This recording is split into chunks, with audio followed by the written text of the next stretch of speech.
I want to send my respect to the Kennedy family, as well as everyone who was involved in the civil rights movement and everyone who fought for change. I want to send my respect and love. Hey, welcome back to my channel. So this is a continuation of the JFK reading. All right, so I want to let you guys know that I am very nervous about this reading. I prayed over it several times. I didn't want to share it just because, one, I never want to offend the family. Not one bit. There's so many Kennedys, and this is going to be, uploaded onto a huge platform, and I don't want to seem offensive, okay? Because I know grief well, and I'm sure that they're tired of hearing all these different things about their father, their cousin, their grandfather, uncle, and I want to show respect to the family because the Kennedys have done so much for the world, and I do know that if President John F. Kennedy and Senator Robert F. Kennedy had still been here, they would have been doing a lot, okay? Of course, they would have been old, like really old now, but had they lived for a long period of time, I feel like they would have made some huge changes, okay? That were good for the world. Now, that doesn't mean that they were perfect, okay? But we're going to get into that. I have a lot of written messages that I've channeled. I did that video. I'm trying to remember what day I did that video. I have to go back and look. I did that video a while ago, and then I had some time in between because I'm currently dealing with my own health issues.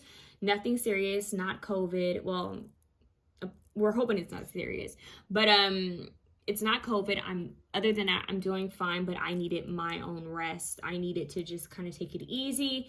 And for those of you who don't know, when you channel someone who's passed away, when you're dealing with more mediumship abilities, when you're tapping into that can drain you. That can drain you quickly. And sometimes spirits want to come through full power, and sometimes they don't. Now, I have to remind you guys that I am the type of person that does not specifically bother spirits. I don't like to say, okay, I decide today I want to speak to this person. Let me try to channel them. That's not how I roll, because one, you don't know what you're dealing with. You don't know that person's spirit. And also, my spirit guides are very protective of me, and my angels are very protective of me, and they're not going to allow anyone to come through, and they're not going to allow me to just channel anyone either. So the fact that he's come through, that means that they're allowing it to happen, and there's a reason for it to happen, okay? There's a reason why he's coming through today. He wants to clear his name. He wants to clear some of the confusion because there's a lot of drama, a lot of gossip, and we're going to talk about that later on. But this has been used to kind of mess with the Kennedy image. We're going to talk about that. So this is deep. They weren't perfect, and yes, he's going to mention some of the things that a lot of people know, have gossiped about him. I don't want to say known him for. Oh my God, that's so bad. Look, I'm nervous. But he's going to talk about some of this, and he's going to talk about how they're using it to kind of ignore what he really stood for, to try to kind of cover up what he truly stood for, because people feed off of gossip and drama. So he's just tired of it. Okay, so we're going to talk about some of the things that he wants to say, which is a ton of things. This might end up being a 4-part video. That's how much I have written down, you guys. But I have to admit, this is not my first time communicating with him. And it was very brief, and I couldn't remember if it was 2019 or if it was 2020. It seems like it may have been like December 2019 or January 2020, somewhere in that time. And I have different encounters. I don't get a chance to encounter everyone. I don't encounter the spirits that I would like to encounter, because we all have people that we look up to and admire, and it doesn't really work like that. I just end up encountering certain spirits. What it is like they know that they can tell when people can hear them, okay? They can tell when people know that they're listening. I feel that these spirits, they want to be heard, so that of course they're going to contact someone who can hear them, someone who's going to listen to them, or someone who can see them. So basically, he's really deep. There's a lot to be said about him, and I want to start off with the fact that he came through And how do I say this?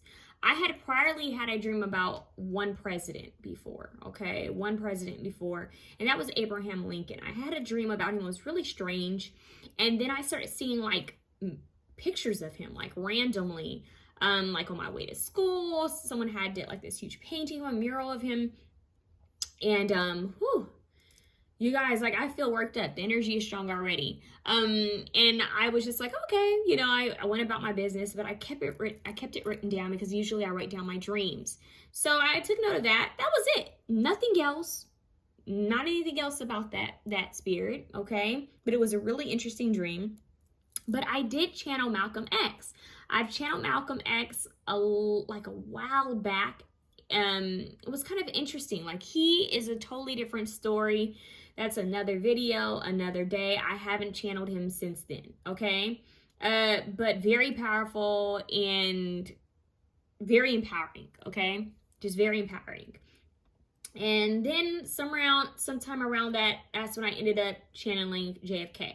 So I know for sure that now I know for sure that my mission and my purpose is to help the world. Most of us, that's what we've been sitting here to do, is to help uplift the planet, to help everyone, to connect, unity. And a lot of our spirits, you know, we have these soul contracts with other spirits, whether they're living or passed on, to complete this mission, to fulfill this mission to uplift the planet. And some people actually get a chance to, you know, to do this, and some don't. Some don't even try. And so I know that I've probably had a past life where I was around during the 60s. I was around in that time frame. I'm not sure who I was. I'm not sure if I was a male or female, but I do have a strong pull to that time frame, and I was made aware. I was very how do I say this? I was very shocked, but I was very well informed that I did have a past life, and I was around in the 60s for sure. Okay, I had a past life in a certain time frame. They said I was born in 1920. I was around in the 60s, but I don't know when I passed on. So I don't know if I had something to do with civil rights. I don't know if I wanted to help or if I was just like, you know, taking note of everything. But for me to have these encounters like this, I'm guessing something with civil rights that my angels, my guides want me to know, since they're allowing these spirits to come in. So I want to remind you guys that I prayed for discernment. I was like, let me make sure that this is who I am speaking to, because there are trickster spirits. And I wanted to make sure I was speaking to the right, you know, the right spirits. And I was reminded that my guides would not let anyone in, or let any spirit in that was a trickster, that was someone that was going to take advantage or try to,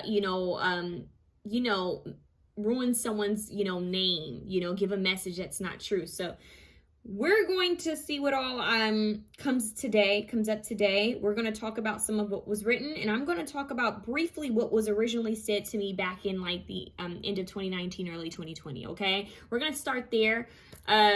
Oh wait, I have to mention this to you guys, because I don't know if this is going to be able to upload onto the video. I had a dream. Oh God, why did I say it like that? I had a dream, basically. Was that last night? I'm sorry. I'm trying to remember when did I have this dream. I have to look at my phone. I have it recorded. I had a dream. I took a nap. Was that? Yeah, I had took a nap because I wasn't feeling good. That was yesterday. And see, that's how all over the place I am, you guys. I had took a nap, and basically I had meditated before, and I just felt so drained, you guys, so drained. And in this dream, it was like I was taken somewhere where there was like an airport. And it's crazy because I don't remember like flights. I don't remember the chaos of the airport or anything. I just remember like going to like, say like an airport had this like a stand-up shop, right? Think about when you go places and they have like these little shops. And when I got there, it was like they had some stuff outside of the shop, and then you can walk past this table where there was a register and all of that. You can walk past this counter or table, and there's more stuff in the actual store. So they had stuff outside and they had stuff, inside. And there was this man. man's face was full. That's all I remember. He was Caucasian. His face was full. And I remember looking at things. It was like different, like spiritual things, trinkets, whatever. And I was looking at things, and he had said something to the effect of, see, I don't even remember it. I have it recorded. I recorded it right as soon as I woke up because I have a habit of forgetting my dreams. Or I need to either write them or I have to record them. It's just something that I do. But anyways, so he was like, let me know. We'll have something magical for you when you come back. Because I was telling him I have to go or something to that effect. And he's like, we'll have something magical for you when we come back. When you come back. So it was weird. It was like I went to hug him. And I was like, why am I hugging? In my head now, like now that I'm observing my dream, I'm like, why did I hug this person? So I hugged him. And I said, wait, is your name Michael? And it was strange because I didn't really hear a response back. He said, oh, and, ask for me, come in when I'm here or something to that effect. And I said, well, what days are you here? And I couldn't make out what he was saying. And I was kind of looking back behind him at some of the stuff that was there, but the dream switched, okay? The dream flipped, and I remember I was trying to get dressed. It was like I was back home, and I was trying to, find something to wear. And I was like, man, this sweatsuit would have been perfect because it was comfortable, but I already wore that. And I was just there, so I don't want to repeat an outfit. That was where my mind was. So I was like, what am I wearing? The dream switched again, and I'm there. I'm back at the airport. So basically, after I'm there, dream switched again, you guys. And I'm in a car. And I'm like, okay, where am I? I'm in a neighborhood. So it felt like I had arrived to wherever I was. And wherever I was going. And I'm in this car, and there's this beautiful neighborhood, and it doesn't look like where I'm from. I want to keep my privacy, so I'm not going to tell you guys where I'm from, but it doesn't look like where I'm from. The homes were they were beautiful, and they were big, and the neighborhood looked like it was just so peaceful, and there was no one out. It was like a perfect scene. No one was out. It was quiet, no cars. I couldn't see who was driving me. I didn't even know what type of car I was in. All I know is I was looking at these homes. We were passing this home. There was this corner home. It was white, and it had white pillars.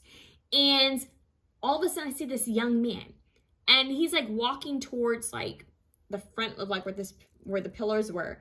And as we're passing by. So imagine okay, I'm going to give you guys a clear example. Imagine you're in the back of a car, right? You're in the back seat, and you're driving, but the car is moving really slowly. So you're looking at all the houses. Then you reach the corner, and you see this house with white pillars, and you see a man kind of pacing, but you see him kind of walking towards the front where you can see him head on. And this young guy had on a suit. Now, what's crazy is in my audio, I kept saying a uniform, but then I said with a tail. But what I remember is it wouldn't be a uniform. It would be a dress suit, I'm guessing. But it's an old school style of dress. I don't know what that would be called. It had looked like it may have had a tail or something, because it was a black, like a suit coat, white shirt tucked in, but it was really old school looking. It was an old style. And the man looked up, and he was just looking. And it was almost like he was waiting for someone to come. He was just kind of pacing or waiting. And that's how slow we were moving, that I could see, I could get a good read on him. I could watch him. And then he looked up, and he was looking like he waited. He just stopped. And he looked at the car. And as the car kept going, because the car crossed. And as the car crossed, I turned my head all the way around. Turned my body to watch him. And he turned his body to kind of watch me. And it clicked to me. I was like, oh my God, it was a young JFK. I knew who it was, but he was watching. And as soon as we kept driving, as we were about to basically lose sight of each other, you keep moving forward. He turns his body like he's getting ready to walk back inside the house, but he fades. You guys, he fades. His physical body actually fades. What's even trippier is that everything was colorized, but he wasn't. He was in black and white. So I thought that was super creepy. And I was like, what the heck does this dream mean? What does this mean? So later on, I did another audio because I had to ask my guys. I was like, what did that mean? What was that? Why? Okay, so because in my head, I'm like, okay, now this is deep. Now you're taking it to the dream realms. It's one thing for me to channel him while I'm awake and to see visuals of him while I'm awake. In my third eye, I can see him. But now it's happening in the dream state, that was astral traveling. I don't remember a lot of my astral traveling dreams, you guys. I know that sounds weird because I'm a psychic medium, but I don't. Some people have that gift and that ability to remember it. I don't. So the fact that I knew for sure that they had taken me somewhere, that was wild. So I'm guessing that the man who I had hugged, who was at the shop, was like a gatekeeper of some sort, okay? Now, so I wasn't at an actual airport. It was just the closest thing that my brain could kind of connect to what that was. Now, I asked my guys, I said, what the heck was this? Like, what does that mean? And what they told me is that they had taken me to kind of like his world. What it is they took us to a meeting ground, is what they called it, a meeting ground. It was a realm that he visits every now and then, and it was a realm that I could visit, okay, that I guess wouldn't drain us too much. So he visited that realm, and then I visited that realm so we could briefly see each other. I don't know why, because I can already see him in, when I'm awake. Like I could see visuals of him. But it's almost like they wanted me to see something that was from the past. And I was like, okay, this doesn't make sense.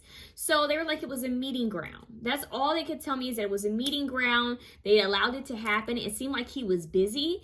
I don't know why that came through. It seemed like he was busy. It was almost like they told him to step out for a second or a minute just to kind of see something. So it was strange. He didn't wave or anything. I didn't wave or anything. It was just like, whoa, that's you. It's like, that's you, young. And it's just weird, you guys. It was weird. I had already been channeling him, but to see that, I knew it just, for me, I was just like, what the hell? Now he's in my dream? Yo, deep. Excuse my French, you guys. So I was like, okay. I said to myself, I said, is this some type of historical monument? I said historical place, and they said monument. They corrected me. And I said, okay, is this a place? Where was I? Where did I travel to? What realm is this? I'm thinking the whole thing. I'm like, where was I? So I did my research. You guys know I'm a Scorpio. I'm going to do my research. So I said, okay, JFK. Corner home. Is there a corner home? And I didn't get anything. For the longest, I was like, what the heck is this place? They kept showing me this one home that they had, and I was like, that's not it. Then finally, it said something to the effect, JFK's second home. And it was a corner home. Now, I don't know what color this corner home is, but it had pillars, and it was a corner home, you guys. A corner home. Not everybody lives on a corner, okay? I know that sounds crazy, but I don't know what you guys, but that's kind of wild. To me, that was wild. I was like, okay, that was one of his homes. It was a childhood home, apparently, you guys. So that makes sense why I saw him young. And when I say young, I saw him as like a young man. I don't know if that meant he was still in his teens or if he was like, early 20s, but he was young. His hair was kind of like slicked back. And he looked, his eyes were big. And that's how well I was able to see him clearly. And it was just strange, you guys. It was strange. And I want you guys to hear the original audio, because right now I'm just kind of going off of what I remember. And I would rather you guys hear the original audio of me being sluggish. You can hear my voice, it's sluggish, and trying to share what I heard. So hopefully I can be able to upload that figure out how to edit that into the video so you can hear it, okay? Okay, whew. All right, so let's get to the original channeling, you guys. I'm sorry, I may be all over the place in this because this one is wild. So I'm going to start, I'm not going to share everything, but I'm going to share something that I found very interesting. Okay, I want you guys to keep in mind that I feel a bit ignorant because I don't know a lot about JFK. I'm just now learning about JFK to affirm some of the things that I've channeled to make sure that I'm on point, okay? And I'm blown away. And I feel really bad that he wasn't taught that much. They didn't teach us. Not that he wasn't taught that much, that he wasn't talked about that much in when I went to school. He wasn't discussed that much. He was very brief, and it was usually because it had something to do with civil rights, Martin Luther King Jr., Dr. Martin Luther King Jr. So I went to a Christian school, and then I went to a Catholic school, and he wasn't mentioned that much. and I felt bad. Now, my mom did mention him to me. My mom taught me a little bit about him and his son, okay? And mainly because my mother had a crush on his son, okay? So she said, oh my God, it was tragic. She would tell me, she's like, it's tragic what happened to them, that they keep having these weird things happen to them. And I remember my dad kind of saying, yeah, there's something that keeps happening to the Kennedys. So, everyone has their own little, like, opinions on, this Kennedy thing. So, and I hate to call it this Kennedy thing, but it seems like they've had so many bad things happen to them. So, basically that's my introduction to President Kennedy. That, I know he's a president. I remember seeing his face on the wall at school. There was a picture of him somewhere, and but he wasn't discussed that much, and I was very young, okay? So I didn't know that much about him, honestly, you guys. I don't know that much about a lot of the presidents, and I feel very bad about that. It just goes to show, what we hold as important and what we don't, and how do I say this? What we think is important, what is not important. And our history is definitely important, but I think when you are someone of color and you feel like there's a lot of, how do I say this? I feel like it's kind of biased when you feel like, when you're kind of raised that there's so much racism, you kind of don't learn a lot about stuff like this. That sounds bad. You learn about civil rights movement. You learn about the different laws and all of that. They didn't teach us about Malcolm X, unfortunately. They mentioned him briefly, but they didn't teach us about him. The spotlight was on Martin Luther King Jr., point blank period. That's who we learned about. I didn't even know about Robert. Okay, I didn't know about Senator Robert F. Kennedy. I didn't. Okay, so that's crazy because he did a lot. So that's just to show you that the schools that I went to, they weren't they were good schools, but they didn't really talk about that. I learned about, George Bush. That's who I learned about, President George Bush. I learned about Clinton. That's the time frame. So, it's a little tricky. We don't have time to go over each president, but this one is important. So I'm just rambling now. Let's get into it. I'm sorry, you guys. So back in either late 2019 or early 2020, I was really worried. This is going to sound super silly, but hear me out. I was really worried about one of my dogs. As you guys know, I'm a dog lover. I have 3 dogs. I've had over 3 dogs before. But I was worried about Lucy, okay? And I think I was even crying, you guys. But I was really sad. I was really worried about Lucy. And I was praying, okay?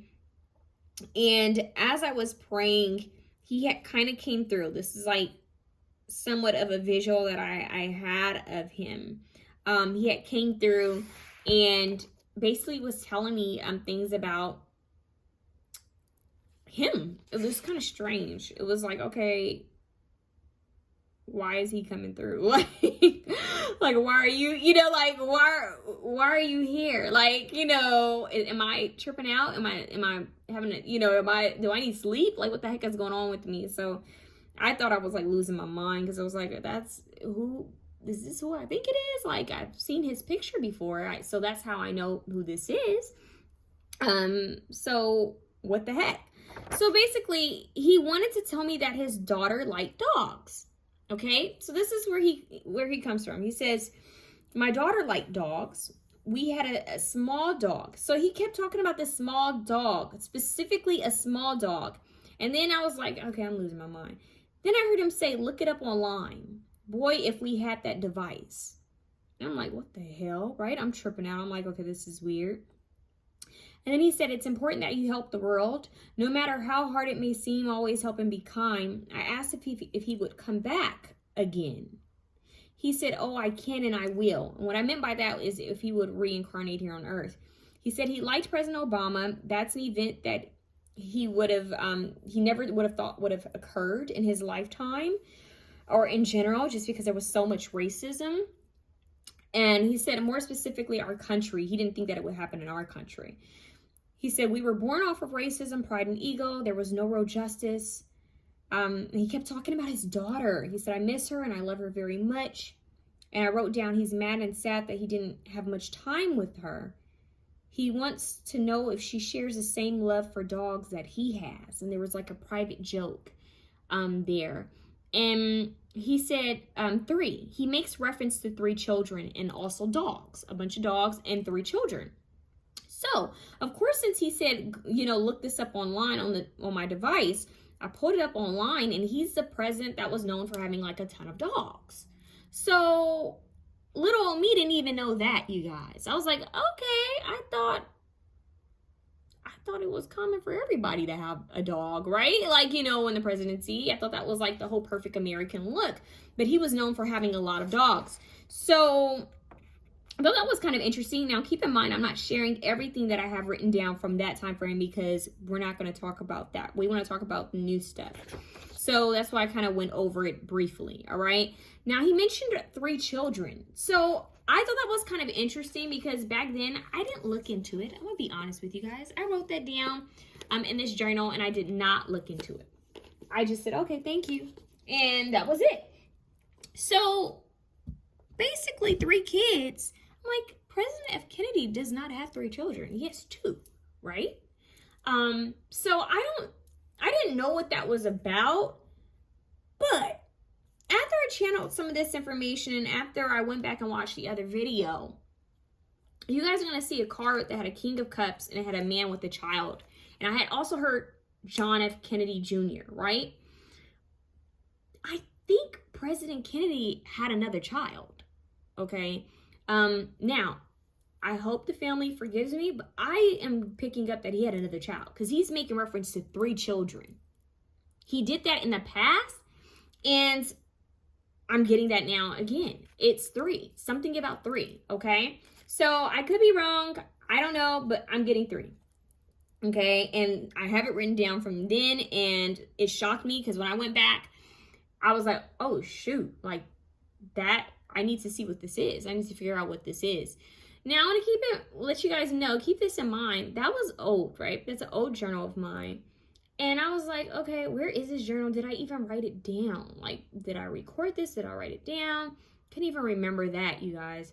And I was looking for it, found it, and flipped the page right open to that exact page where I have it channeled. So I thought that was creepy. I was like, okay, I was meant to find it and to share it. Okay, so enough of my rambling. Let's talk about what we want to talk about now. Because I feel all over the place. My wording is going to be all over the place. I'm probably going to stutter. I may even use the wrong words because I feel anxious. Okay, so please forgive me, but we're going to get into it. So let's start with some of the messages we have here. Thought it was kind of interesting that I wrote down the notes from, it's crazy, from the right, going right to left instead of left to right. I thought that was kind of weird, but bear with me, okay? So I wrote down, he showed me something that no other spirit has shown me. He showed me an image or memory of him tying a rope on a boat, as well as a war scene and recording. So if you guys go back and watch the prior video, I kept talking about a tangled knot, right? And don't laugh at me, but it reminded me of the new rope, like the new leashes that they use for dogs. The new leashes that they use for dogs are like ropes. And it made me think about the ropes on like boats, like those thick ropes. And I said something about a slip knot. So I was like, okay, why did I get, the rope, the knot, and then I got Sitting on the Dock of the Bay, which I didn't know who the original singer was when I recorded that. It was it's Otis Redding, and it was remade by Sarah Bareilles. And basically that whole song talks about sitting on the dock of the bay, wasting time, watching the ships come in. It talks about, being by water and watching boats. And apparently, I think Otis Redding may have wrote it while he was on a boat. So it's a lot with writing and reading in this reading. Writing, reading, and music. Okay, so this is going to come through a lot in this reading, just to give you guys a heads up. So he actually showed me that the visual that I had at the time, which I wasn't sure if it was him or not, because I was just like, okay, I'm just getting this, was like a visual of someone's hands tying a knot, okay? Like undoing something and then tying a knot. And it was very brief and then it ended. But later on, I had like a recording. You know how you can hear someone like go to like a, the closest thing I can think of is like a radio or like a think of like, you guys know how we used to have the walkie talkies, and you can hear like someone, like a recording come in over like over audio. I heard something like that, and it was very quick, and then I just saw like a war scene, and it left that quickly, and I was like, okay, maybe I need to write that down. So I got that, and I thought that was kind of strange. Then he showed me a scene of him and his daughter dancing. Now, if I'm not mistaken, his daughter was quite young when he passed away. The visual that I saw him in was him dancing with his daughter, but she looked like she was like a teenager. So I think that was him showing me, I think that was going to kind of like show that he wished he could dance with her. You know, like kind of like a dad and daughter dance. He wished that he could kind of be there with her, you know, as she got older. And so I wrote that down. He wished that he could have been with her as she got older, like a dad and daughter dance. Okay. So this reading is going to jump all over the place because the messages jumped all over the place. So let's just go in the flow like how I have it written. He makes reference to Martin, right? Now, I would never I said Carl, wow. I would never call Martin Luther King Jr. Martin, okay? Because this is not how I was raised. I'm so used to saying Dr. Martin Luther King Jr. So he said Martin, okay? He says that Martin's death wouldn't have gone down or happened that way if he were here. And if he were here, he would have put up a fuss and there would have been issues. Now that's deep right there, because we're going to get into that. I'm not even going to go into that now. It's deep, okay? Now, he's talking to me about his passing. Now, keep this in mind. He says he would have died soon anyways. This is wow. Keep this in mind. He passed away in 1963. He's saying he would have died soon anyway. So it seems like this was a part of his soul contract that he didn't, or at least he didn't feel like he was going to live that long. Okay, now that's kind of strange. Now this is what he says. He always thought he would have died from health issues or natural causes. He suspects the 70s would have had more health issues. So he suspects that in the 70s he would have had more health issues that would have caused him to slowly decline. He always knew that there was potential that someone may try something, and he had been threatened before. Okay? Now, what I also channeled was they all had been threatened before. There was a downward spiral after President Kennedy was murdered, okay? It was him, and I think he passed, and then I think it was Malcolm X, and then I think it was Martin Luther King Jr., and then it was Robert Kennedy. Okay, so it was like a domino effect. I don't know if there was anyone else, but those are the people that, you know, we know of. And it says, then I have here, let's talk about it. Okay, so this is where we're going to talk more about the drama and gossip that a lot of the media likes to talk about, right? So he wants to talk about it so it's not talked about ever again. He wants it thrown away. Okay, says, let's talk about it. He regretted some of his actions. He says he made a lot of mistakes, his addictions and passed on addictions. So passed on addictions was reference to kind of like generational curses is what he was making reference to.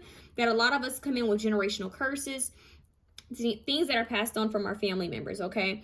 And he said women, possible addiction to women and opioids. I hope I said that right. Freedom. Sex was used as a relief, is what he was saying. Sex was used as a relief. Okay, so I'm just sharing with you guys what I got. This is allegedly. He says he loved and loves women. So he loves women.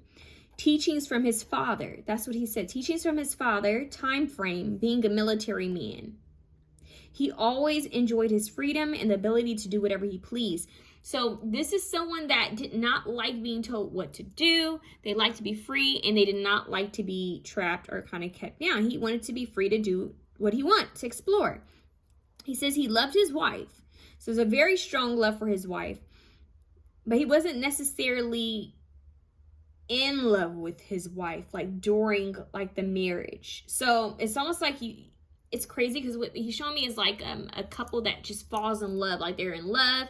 they feel like, oh, this is right, this is good. But when you're in the marriage, it gets rocky. It's like it gets complacent. And I think most marriages have that point where the honeymoon stage is over and it's just kind of like rocky, especially after you have kids. So he kind of showed me that. Let me get back to where I was. He says they were young and he knew that he was going to run for president. There needed to be a certain look. He says you had to paint a certain picture. The look, the appearance had to be perfect. Okay? So there were issues in their marriage.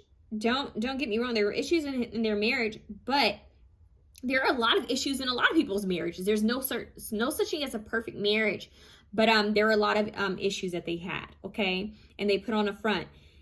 They would have separated or divorced soon. That's what was said to me, okay? So he feels that they wouldn't have lasted that long, okay? Or she would have outlived him. Something to that effect.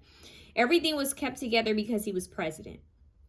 All right, that's what he says. He says, by the way, because this is where he's going to go into talking about the different women, which he's already mentioned that he used sex as a relief, and he never did anything against anyone's will.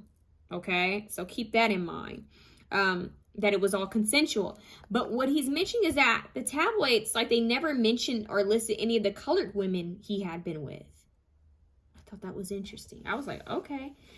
So he's just showing you the bias, like how biased the tabloids and all of that was. Like, they didn't even mention, they mentioned so much. They mentioned what they want to mention, okay? So let's get to the next page. This is all allegedly, okay? So a lot of people didn't want him to be president, all right? So this is where it's going to get deep. He said a lot of people didn't want him to be president. He kept mentioning that to me. And then he says there were a lot of regrets, a lot of women. And while he doesn't exactly regret some of the relationships, he does regret how it affected his family and his family legacy. He didn't realize that so much of it would have been exposed, that his affairs could become wider talked about than the actual good he had done in the world, okay?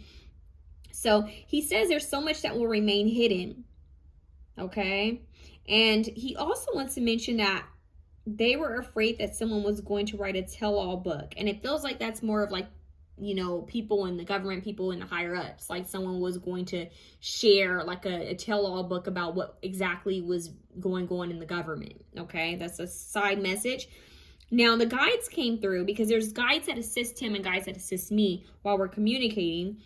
The guides hit the show Scandal. I thought this was interesting. The show Scandal hints at things.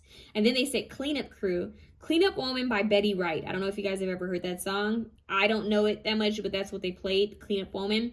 So that show is, of course, it's a drama, it's fictional, but that might have some like hints in there, okay? Now, this is what he also wants to say. He says they also thought his involvement with women would have distracted him, but it didn't. There was also hope that he would have declined sooner in his health, but he didn't. So some type of higher authority or power, they were hoping that his illness would have taken over him. They were hoping that he would have been like this rich kid that would have just been focused on chasing skirts and wouldn't have, he just would have been like the picture of presidency. Like he just would have been, oh, I'm the president. But they just didn't feel that he was going to be as involved or as intelligent as he was, okay? Now, let's get into the serious stuff. He says a lot of people didn't want him to be president. His death isn't exactly what it seems. There was no way he could have been saved, as it was premeditated in a military style. It was strategized so that it wouldn't go wrong. It also wasn't a random person or group. His murder was strategized by very powerful people. They wanted him out. He wanted to change the blueprint, foundation, the system, and his brother wanted to change so much that they had to go. They felt that he wouldn't go along with what they had wanted. He wasn't compliant. They had feared that he would somehow go around them or reveal something, broadcast some secret. They originally didn't think he was a threat because of his background and his father. They thought he was simply a rich kid who would look good for appearance reasons, but they didn't realize how intelligent he was and that he actually cared about what was going on and that he cared about people. A lot of this has to do with present and future plans that could have taken place, things that still haven't been handled to this day. He was changing too much. It started with the civil rights movement. Boom. Okay.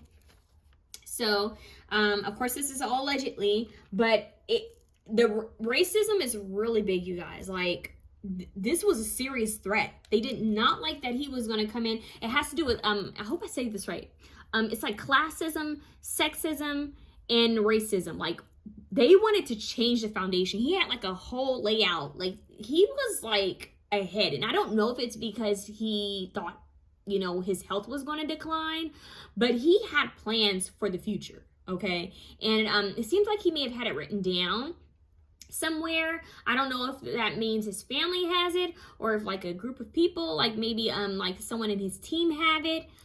But yeah, this person had, I keep saying person, I said this earlier in the original video, he wants to be seen as a person who makes mistakes, okay?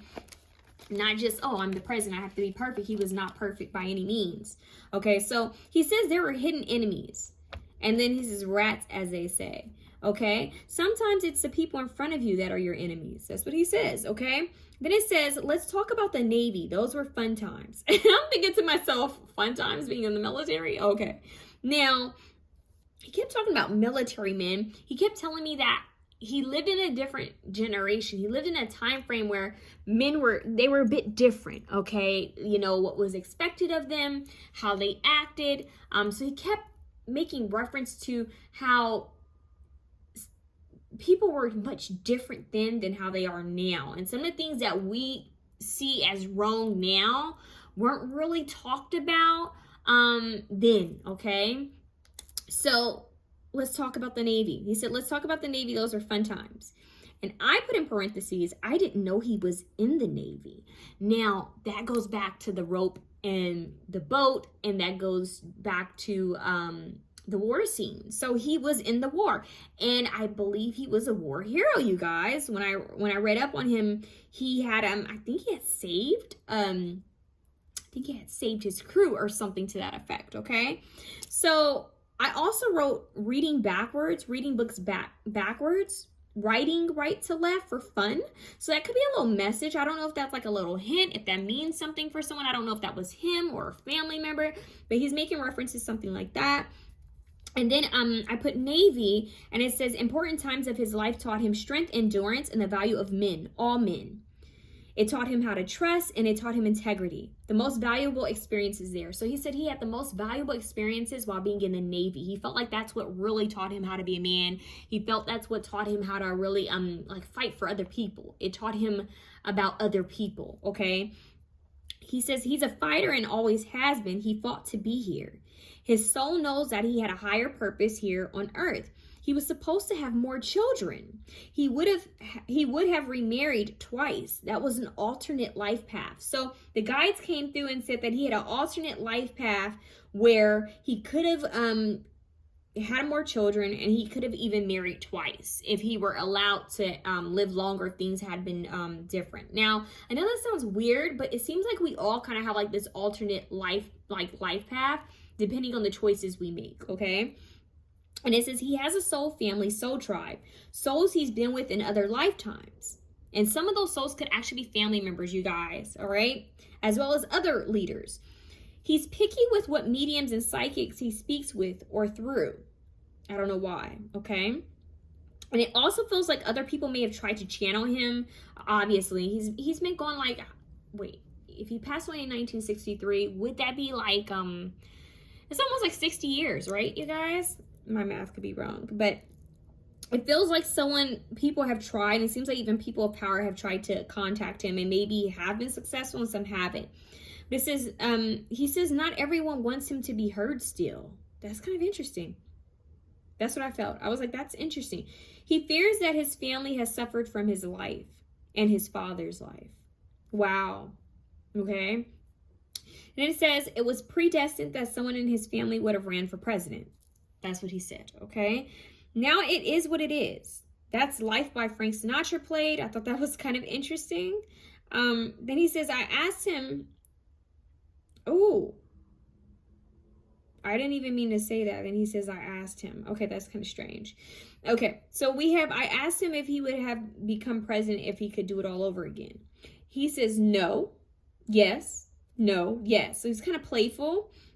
And he says, how could you resist being able to make great changes in the world? Like, how could you not take on that, that position? If it was available to you, you would want to make great changes. Someone has to try. Okay, that's the point. After the war, after surviving, you feel that you can accomplish anything. That's what he said. So he felt like he had enough power. He felt like he had the will to make changes, and he felt like he could do it. I felt unstoppable with everything I had seen and gone through. So he said he had seen so much, he had gone through so much that he felt unstoppable and he felt like he could do it. So then he told me he enjoyed water, he enjoyed boats, music, books, traveling, teaching and learning, animals, and entertainment. Okay, let me go back. There's more. Okay. So I want to mention like some of the sensations that he gives when he comes through. He gives me cold chills. He communicates that way as well. Not all spirits communicate with cold chills, you guys. Some of them you can feel them strongly. Some of them you can't. With him being such an old soul, and he's been away for such a long time. What I mean by that, he's been gone for a long time. It's kind of interesting that he would come through so strongly, because not all spirits do that. Okay, even spirits who maybe they've only been on the other side for like 2-3 years, even some of them can't do that. But he's learned how to like communicate in a physical way. So he wanted me to share this because that could also be a way that he communicates with his family and his friends, is with cold chills and maybe even heat. So he uses sensation, and he'll go like over your back, and he'll go over your shoulders, okay, and cheek and hair. So that's how you'll know he's there. He'll give you like chills or heated sensations, okay? And with the chills, he said they will feel like cold chills, like wet hands touching them, okay? And he made reference to like someone taking wet hands and just like touching someone. So water, once again, reference to water. Now he gave me some songs. Now, reminder, I got Sitting on the Dock of the Bay in the first video, but then I got In a Sentimental Mood, okay? And then I got That's Life by Frank Sinatra, which I just mentioned. We also have Yourself a Merry Little Christmas. So I think he likes jazz music, okay? But if you think about his time frame, that would make sense. But the song Have Yourself a Merry Little Christmas, I randomly started singing that. And I thought it was so strange. And I was like, well, what's the, where does that song come from? Because we all know it, but where does it come from? So I put in Have Yourself a Merry Little Christmas. And it's been remade several times, you guys, by several singers. But I wanted the original. I wanted to know how the song was. And the song is pretty old. And apparently it comes from a movie that's called Meet Me in St. Louis. Now, Judy Garland is in this movie. And that's all I have, okay? Then I put, I wonder if he liked to sing. Okay, I wrote that down. I said, I wonder if he liked to sing because he keeps giving me music. Then I wrote down dogs, horses, I hope I pronounced this right, equestrian, dolphins, ropes, boats, water, music, books, writing, teaching, action. Those are just like random stuff I got from him. Then I have, he had strong faith because of all he had been through. He respected his wife, but he keeps saying that I was a man of a different era. Okay. He said, doesn't make it right. It just is what it is. Okay. And then I have here, we're all together now. So I'm not sure who he was talking about, but we're all together now. Then he gave me a message, very brief. It says, no, you have to get up and try again. That's just the way life is. You have to keep getting up and trying again. The song that kind of randomly that I channeled was Dreaming with a Broken Heart. And it says, then I received sadness in the aftermath. That's what I received. Okay, the song Dreaming with a Broken Heart is by John Mayer. Now, I do want to let you guys know that sometimes spirits will give you songs that have been made way after they have passed, because it's just a way for them to communicate with you how they feel, okay? Now we have Talking from a War Scene. I heard it again. I thought that was kind of interesting. He set off my car alarm. Now, that was fun, you guys. So not only have I had a dream of him, he set off my car alarm. Now, spirits have done this before to me. My mom has done it. I had another past life spirit do this before. I'm trying to think what day was that. That may have been on a Thursday. There was no noise, nothing going on. It was broad daylight. My car was set off. Car alarm set off. And I thought that was so weird. Now, what's crazy is I had asked for privacy that day because I was feeling a little overwhelmed with a lot of energy, and I knew I was channeling a lot of messages, and I had asked for privacy, okay, just in general. I had asked for privacy and silence. And this is what I heard. You said you wanted privacy, so I set off the car alarm. Okay, so now I have to mention, just in case, this might be something that he would have done to family members, setting off their car alarms, like a prank or a joke, like setting off alarms, doing stuff to get someone's attention with sound. So with frequency, sound, alarms, alerts, things going off. Okay. Now, there's something about pianos that are really significant for him, because all the songs that I noticed that there's similarity they have is a piano. Like I don't know if he played the piano, or if he just liked the sound of the piano, or maybe he wanted to play the piano, or did his children play the piano? There's something about the piano. All right. Now, it says, I have here Battleship game and the original Battleship game. I don't know when the Battleship game, the one that I know of, was made, but apparently there was original Battleship game that didn't have any toys, and that was like extremely old. So Battleship, which I would connect to maybe him being in the Navy, all right? Now, I got the next songs that I got was Diary and You Don't Know My Name by Alicia Keys. And I thought that was so crazy because I was like, that's Alicia Keys. Like, how do you know about Alicia Keys? But obviously they still know what's going on. It's just that the music wasn't around when he was, physically here. But he likes pianos. And think about her name, Keys, Alicia Keys. So Keys, piano, and then they connected the car alarm, Keys. So I don't know if he moves people's keys or if he sets off alarms for people. It's just an extra message. And he also made reference, and the guides did too, to her music video Unthinkable, which is like it's more of like a later song of hers. Civil, and I think in that one it talks about racism, civil rights. He makes reference to civil rights. So I thought that was interesting.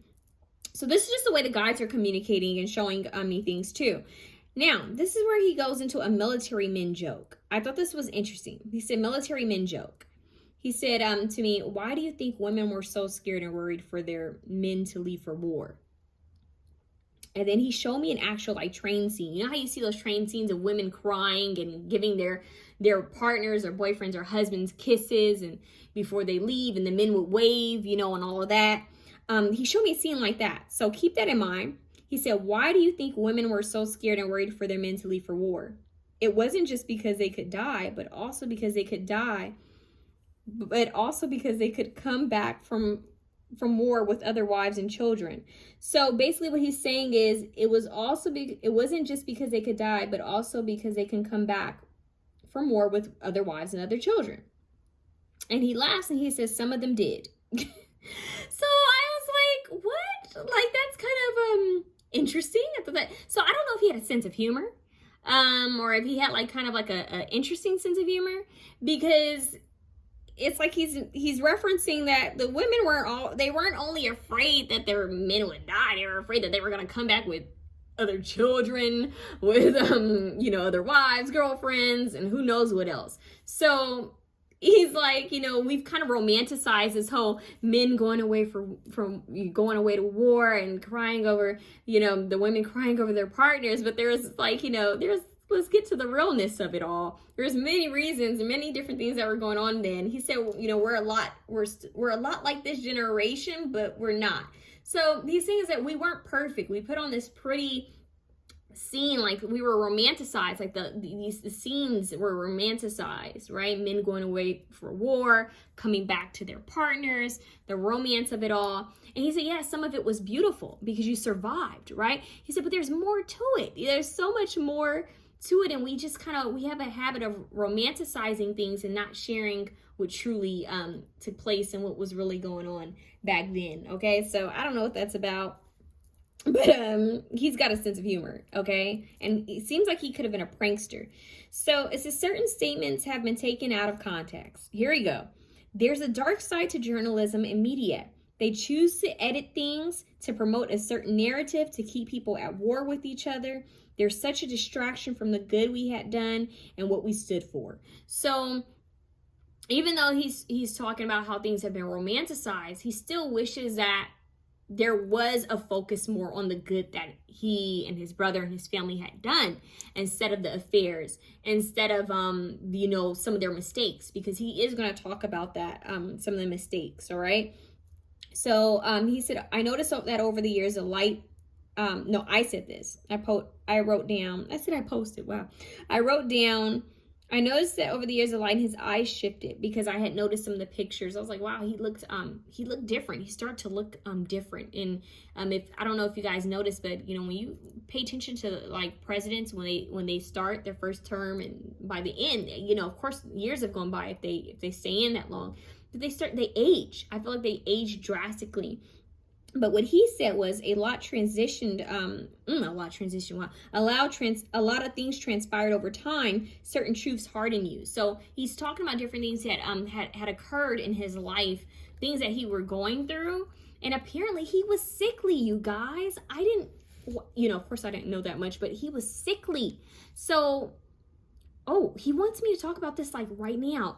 So apparently there was this. I don't know if you guys saw it, but on Twitter, they were making fun of him on Twitter recently because I think something about some type of something had got out about school for him. I think it was his transcripts or grades. Something had gotten out, and people were like, oh, that's all it took to get into, that school, and, this is what happens when you're rich, blah, blah, blah. And yes, there's truth to that. It was a different era, and yes, he did have a lot of money and a good name, so that didn't matter. But he's talking about his grades because I saw that post. I remember seeing that post, and he's talking about his grades are low because he was sickly. So it's like people were talking about him. His generation was kind of talking down about him, and they didn't it's like they weren't paying attention to his struggle. Okay, that he was rich. That did help. Yes, he dropped his dad's name. Hell, most of us would have dropped our parents' name if it would have helped us to get into a certain school, right? Like, I know I would, and yes, the money did help. Okay. But when it comes to the, grades, he wanted to mention that he was sickly. Okay. And, so that didn't matter. And he was, he said he likes a challenge. When he feels like he's not being challenged, he gets distracted. So it's like he needed a challenge. He needed something to challenge him. And he felt like he wasn't being challenged enough in school, but he was sickly. He keeps talking about, I was sickly. So, yeah, I kind of got a little annoyed by that too after I remembered it. I was like, whoa, yeah, like that wasn't cool. Like you don't know someone's struggles. You don't know what someone's going through. Even if they do have money, even if they, do have a type of power, he was still having his own battle. He had his own struggle. So take that into consideration. So anyways, let's go back to some of the other messages that I have here. So I had some questions that I wanted to ask, but I don't know if we're going to get to that. So I wrote proud of RFK Jr. So I think he's proud of RFK Jr., which would be Robert F. Kennedy Jr. So I don't know why that came through, but okay, that's there. I have look up, higher level, reach higher. Okay, so that's a message that he wants for people to look up, higher level, reach higher. He had a message about Frank. I thought this was interesting. So apparently him and Frank Sinatra were good friends. Now, if you guys know me, you know I'm a huge Frank Sinatra fan, right? But, and I always, like, my guides always use his music for me. They always use his music to connect with me. But, this is what he said about Frank. He said, Frank was fun, but he sometimes was accompanied with drama. Thought that was interesting. So that was all he had there. Then he said he had high hopes for exploration. So he wanted to travel. He went to, or he did travel, but he wanted to explore more. Like he wanted to go above and beyond. And that goes back up to the look up, higher level, reach higher, like space. He wanted to go big, you guys. He wanted to reach new levels. He wanted to change the I'm hearing completely transform America's like layout. I don't know what that's about. Like, he wanted to just change the structure of things. There's a lot with schooling. He's talking about the schooling system. He wanted to change things with the schooling system. He was just so hell-bent on changing things, like he really wanted to just, I'm hearing like remodel America. Like, how can we make it better? How can we make it better for others? And a lot of people aren't taking in mind, he's telling me this, a lot of people need to take in mind his heritage and his background, that even though he had money, even though they had power, his family didn't always have power. And they weren't always wealthy. It wasn't like they were always wealthy. So I don't know why he keeps saying like he's like, we know some struggle. So it's like, you can't just put him in this like, oh, I've been born with a silver spoon in my mouth and I don't know anything and my family doesn't know anything. We've always been rich. It hasn't always been that way. So I don't know when they became rich. I don't know. I don't know what this is about, but it seems like something about a struggle, like they know something. So keep that in mind. All right. Like he can relate. That's what he's saying. He can relate. Anyways, this is where it's going to get a little weird. Okay, so stick with me. Now, spirits sometimes don't always communicate full on the way you like them to. They come in choppy, and sometimes they'll give you full sentences. Sometimes they'll give you a whole damn paragraph. Sometimes they'll end up writing a book. Okay. But this is where he came through kind of choppy. And this happens a lot. He says, Salvador Dali. He gave me Salvador Dali. And I was like, what the heck? That's an artist. Now, what's crazy is that I was doing a school assignment. I was working on a school assignment at the time. And our professor used a painting. Oh, God, I wish I had it written. Do I have it written? Oh, yeah, I do. Okay, great. It's the clock. It's the one with clocks, like melting clocks. And it says the omnipresence of time. Okay, omnipresence of time. And that's what has shown up when I was doing, the school assignment. That's what the professor had shown. And when I looked it up, they had said omnipresence of time, and they had talked about it a little bit. I'm not gonna get into it because it's kind of strange, the motivation behind it. But anyways, it had something to do with time. And I said, okay, why are you showing me this? What does this mean? So he never told me what it was. So I took it upon myself to put in online. I said Salvador Dali and JFK, because I wanted to know, did they have a connection? Like, what was that about? Apparently, Salvador Dali was creating a JFK bust. Okay, apparently he had started it before this JFK passed, but he didn't finish it until afterwards. So I wrote that down. So I don't know why he mentioned it, but he mentioned it. And when I saw it, I was like, that's kind of creepy, because now we know the connection. Okay, interesting. So I just kind of like shrugged that off. And I thought it was interesting that I was shown this. I had just been shown this in school. Okay. And I thought it was just kind of weird. I was like, okay, that's kind of strange. So maybe something with time as well. All right. So what else do we have here? I have Judy Garland, which we briefly mentioned earlier, with Judy Garland. And so I don't know what's up with the whole Judy Garland thing. And then I looked up online. I said Judy Garland, JFK. Now keep in mind, of course I know of Judy Garland, but I didn't know what year Judy Garland passed away in. Like I didn't know the time frame of it all, to be honest with you guys. So basically what I found out is that him and Judy Garland were friends. And I thought that was kind of interesting. I was like, oh wow, they're friends. Okay, they were friends. So I wrote that down. The song The Way You Look Tonight came through, and then I saw a vision of a record player.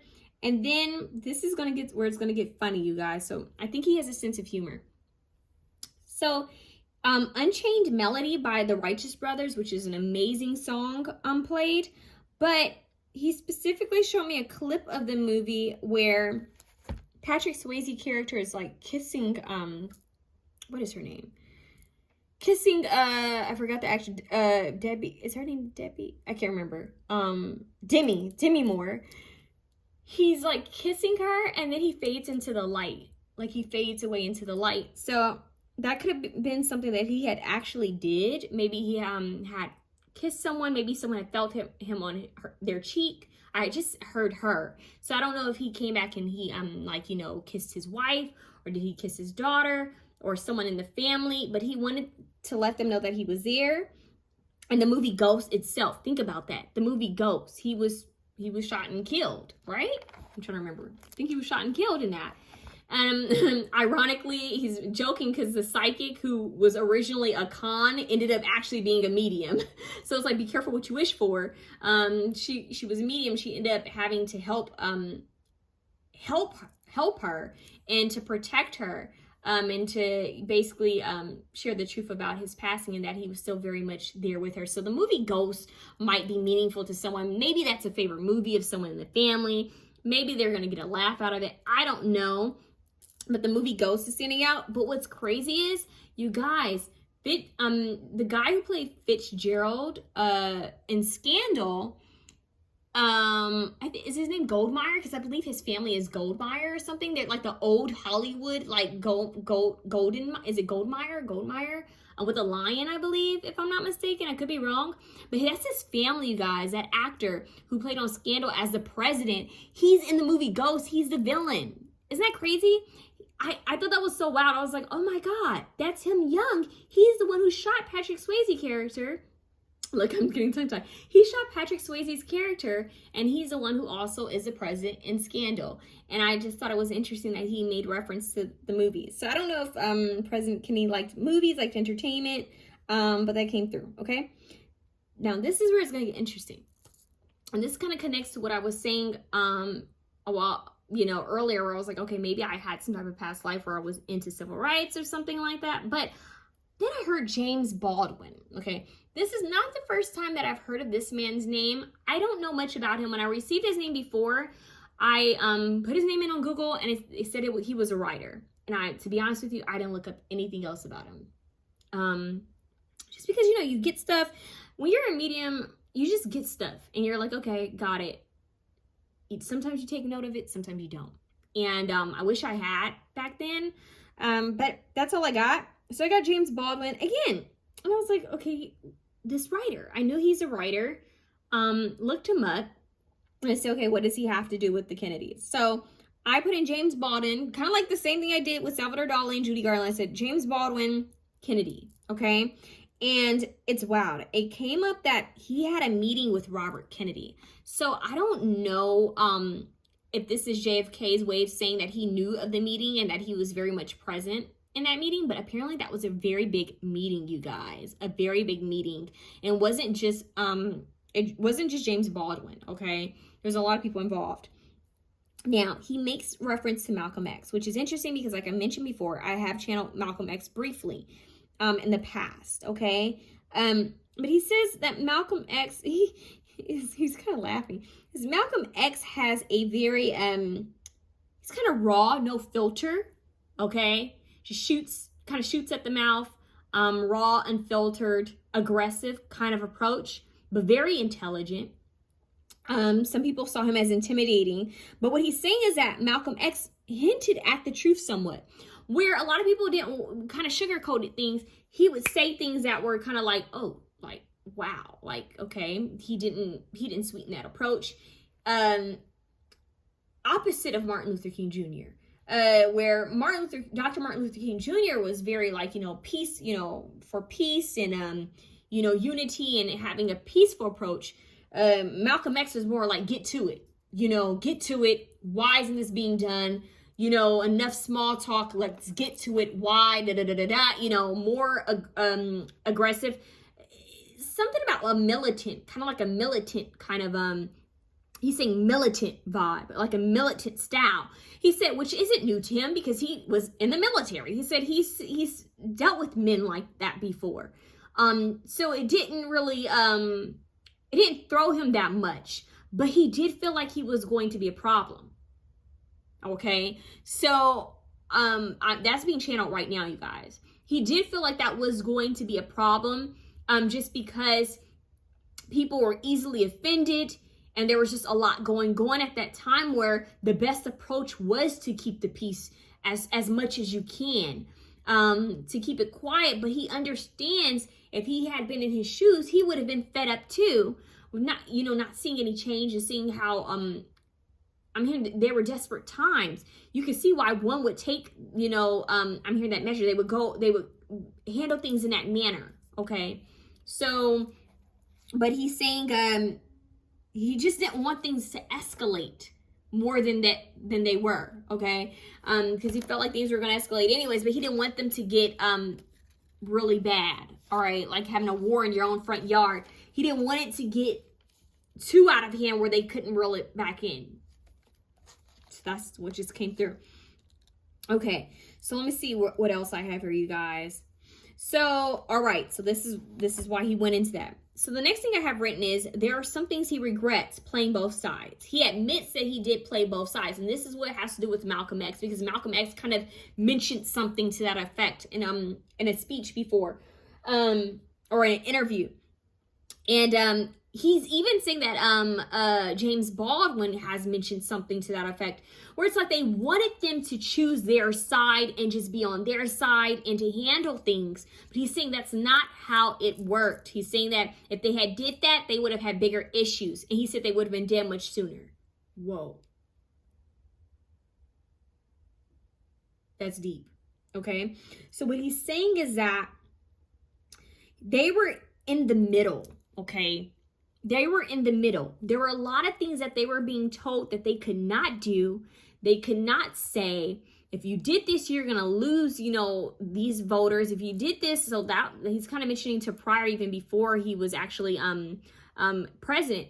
He's saying there was so much going on that he didn't want to choose a side. He wanted to be neutral. He wanted to be the in-between, the mediator. I actually have a card that says mediator.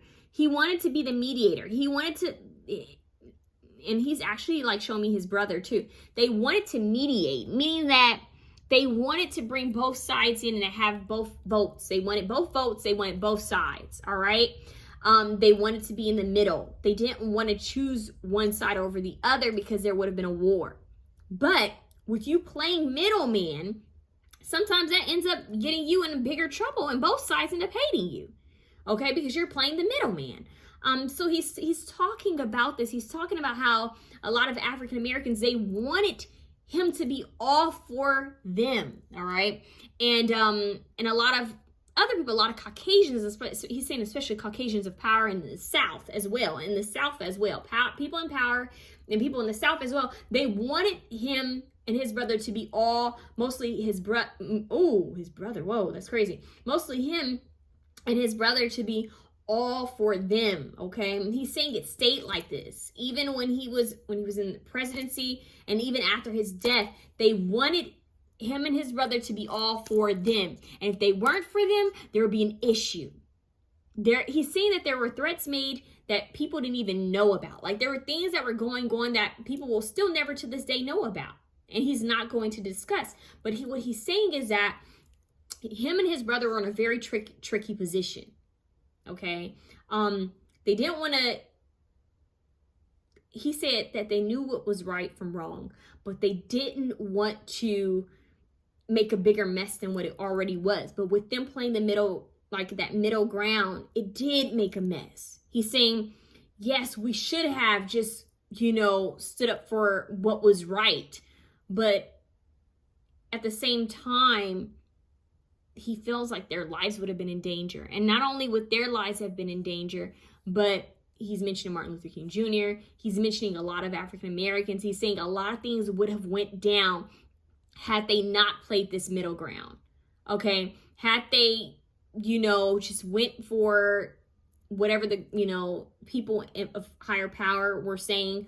Because he's saying there were people telling him how to play the game. That's what they're saying. How to get in, how to handle this, what to do. But he had his own views. They had their own views on how they wanted to handle things. And he's saying that they wanted to do what was right. They wanted to help people. They knew the struggle. They didn't believe in that, okay? But he also is mentioning that they were ignorant to some of the things that African American people were dealing with. He's saying you have to remember, even though we were brought up, he's saying even though people thought we were brought up rich. He's saying we didn't know some type of struggle. So there's something about them knowing some type of struggle. I don't know why he keeps saying that. We did know some type of struggle. I don't know when they became rich, but he's saying he said people think that we don't know, certain struggles. Something about his bloodline with struggle. So he's saying something to that effect. He's saying, but we just didn't know exactly what all African American people were going through because we never knew that struggle. We didn't know that type of hatred, okay, that they were going through. So it's like I'm gonna be honest with you guys, what it's coming off, what he's saying, and he's telling me it's okay that I mention this because I paused for a bit. It's like most Caucasian people, and I mean no offense to Caucasian people, but they don't know. They simply don't know. It's no shade. A lot of us are ignorant to other cultures. And he's saying like a lot of Caucasian people, they were ignorant to the struggles of African Americans. Okay. Some of them knew what they were, the hatred they were imposing on them. But some of them, if they didn't grow up around African American people, they didn't know what was going on. They didn't know anything. So, and that's the truth. And there are still people to this day that are like that, where they just don't know. If you weren't brought up around a certain culture, right? If you haven't seen the struggles of a certain culture, you're going to be ignorant to it. You may hear of it, but you're going to be ignorant to it. And that means that you may be like, oh, that's what's going on. Okay, I feel for them. Oh, that's crazy. But you're not going to know the actual feeling of it unless you see it and unless you witness it. Okay, so he's saying that he wished that him and his brother would have came along much sooner, but it was something that they were just simply ignorant to. And meaning that they had a lot to learn and they were learning. That's what he's saying. That's life. You learn about different people and then you help them. He said, now this is what makes a difference. People who know the struggle and understand it and they still don't want anything to do with it. They still don't want to help people. That's the difference. He's saying we wanted to help people. We learned about the struggle and then we figured, okay, we have to help these people. We have to help people. This is wrong. So he wants to let people know that had he been in office a longer period of time, had his brother been elected, had his brother survived, and look, my stomach's growling, I'm nervous. Had his brother lived so long enough, they would have made huge changes. And this is the reason why they aren't here today. Because they saw the struggle. He said a lot of presidents knew what were going on. A lot of them knew what was happening, but no one tried to stop this, and no one wanted to stop it. Think about that for a second, right? Except for like Abraham Lincoln did something, but okay, how long ago was that?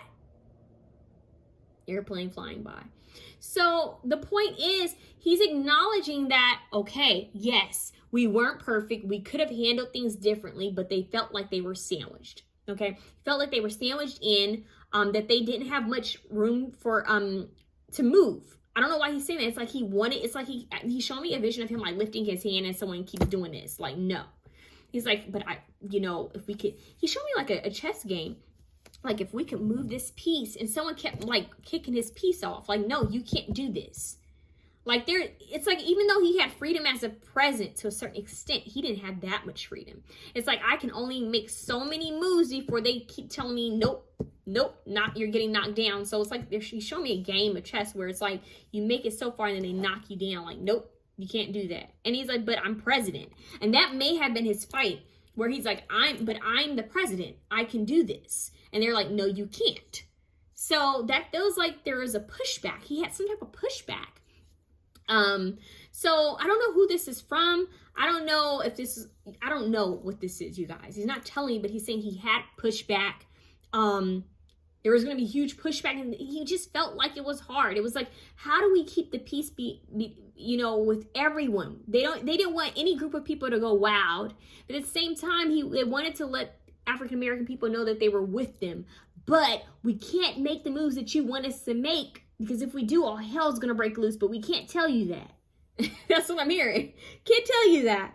So, he says, I wrote down, Kennedy was pushed. Okay. He's mentioned to me, he says RFK, JFK were both learning. They bit off more than they could chew. That's what he said. He said, we bit off more than we could chew. I asked, why would he wait to tell me this last? because this is like one of the last things he said. I just wrote it here in this page. He says, I don't want you to view me in that way, okay? I didn't want your view of me to change, but I have to tell the truth. I didn't get to then, or I didn't decide to then. So he didn't get a chance to tell the truth then, or he didn't decide to do it then. This is about telling the truth. So his whole point of coming through is to tell the truth, okay? He's all about truth. He's apologetic for some of his actions and for also things he didn't act on. So he's making acknowledgement that there are certain things that he felt like he could have acted on, but he chose not to try to keep the peace, which ultimately didn't keep the peace. It kept him and his people at peace, but not other people. Okay. So that he really wanted to mention that, and he's saying he really did like Martin Luther King. He liked him. He's shown me a visual of him. He did like him. He did, but it's just too much going on at once. And I don't know why he just said he said I couldn't show favoritism. He couldn't show that he was fully for one group of people, because he keeps saying, oh, hell would have broke loose, like something bad would have taken place much quicker. So he's saying youthful memories. Now, this is where the reading is going to get a little bit lighthearted. I have to look at my notes to see if it picks up again. I think this is where it's going to get lighthearted. Youthful memories. Now, this has to do with a lot of the music that played. He likes music. He keeps talking about music, something with the piano, something with singing. I wonder if he liked to sing. I'm not saying he knew how to sing, but I wonder if he liked to sing, okay? Now this is where he's going to give me media, like images, just to kind of connect with the feeling. Don't laugh. He gave me the movie The Notebook. Here's why. The timing of the movie. There were scenes with them at the water and boats, scenes of young love, and he kept talking about like a summer fling and summer love. So he's making reference. He's like remembering a lot of things from his youth, like a lot of fun times in his youth. He's saying something about traveling. He's showing me women, different women. He's showing me animals. He's showing me a lot of different things from youth, okay? So this is another movie he gave me. You guys are going to laugh. Grease, okay? And the songs that he gave me from Grease were the lyrics. This is the lyrics that he wanted me to write down. 2 worlds will be one. That's a reference to him and his family. One day the 2 worlds will be one. But it's from the Sandy song. And he says, Sandy, someday the 2 worlds will be one. That's from the song, okay? And it says, summer nights. We went strolling, drank lemonade. We made out under the dock. We stayed up till 10 o'clock. Summer fling don't mean a thing. So that's kind of the vibe of that he keeps giving me, like young, playful, carefree, flirting, hooking up, hanging out with friends, just like a happy-go-lucky kind of nature. Okay, so he keeps showing me like water and like a boat. He's showing me like just people playing. It's just fun. Like it's just fun times. It's like doing things that teenagers do and young adults do. It's more of a carefree time. Where you're not being judged. So I don't know, I have to mention this once again, I've said this before, with movies and songs, could this also mean something to a family member? For example, is this a favorite movie of someone? Is this a movie that someone, when they watch, it makes them laugh? Is this a way that he connects with them? You never know, okay? So he said RFK might as well have been vice pres. So he's mentioning his brother might as well have been vice president. I don't know what that means. Like, I don't know if his brother was, it seems like he's making reference. He showed me a visual of his brother. He's saying his brother had a lot of power. He's very impressed with his brother. He loved his brother. He's saying that him and his brother were more like twins in a way.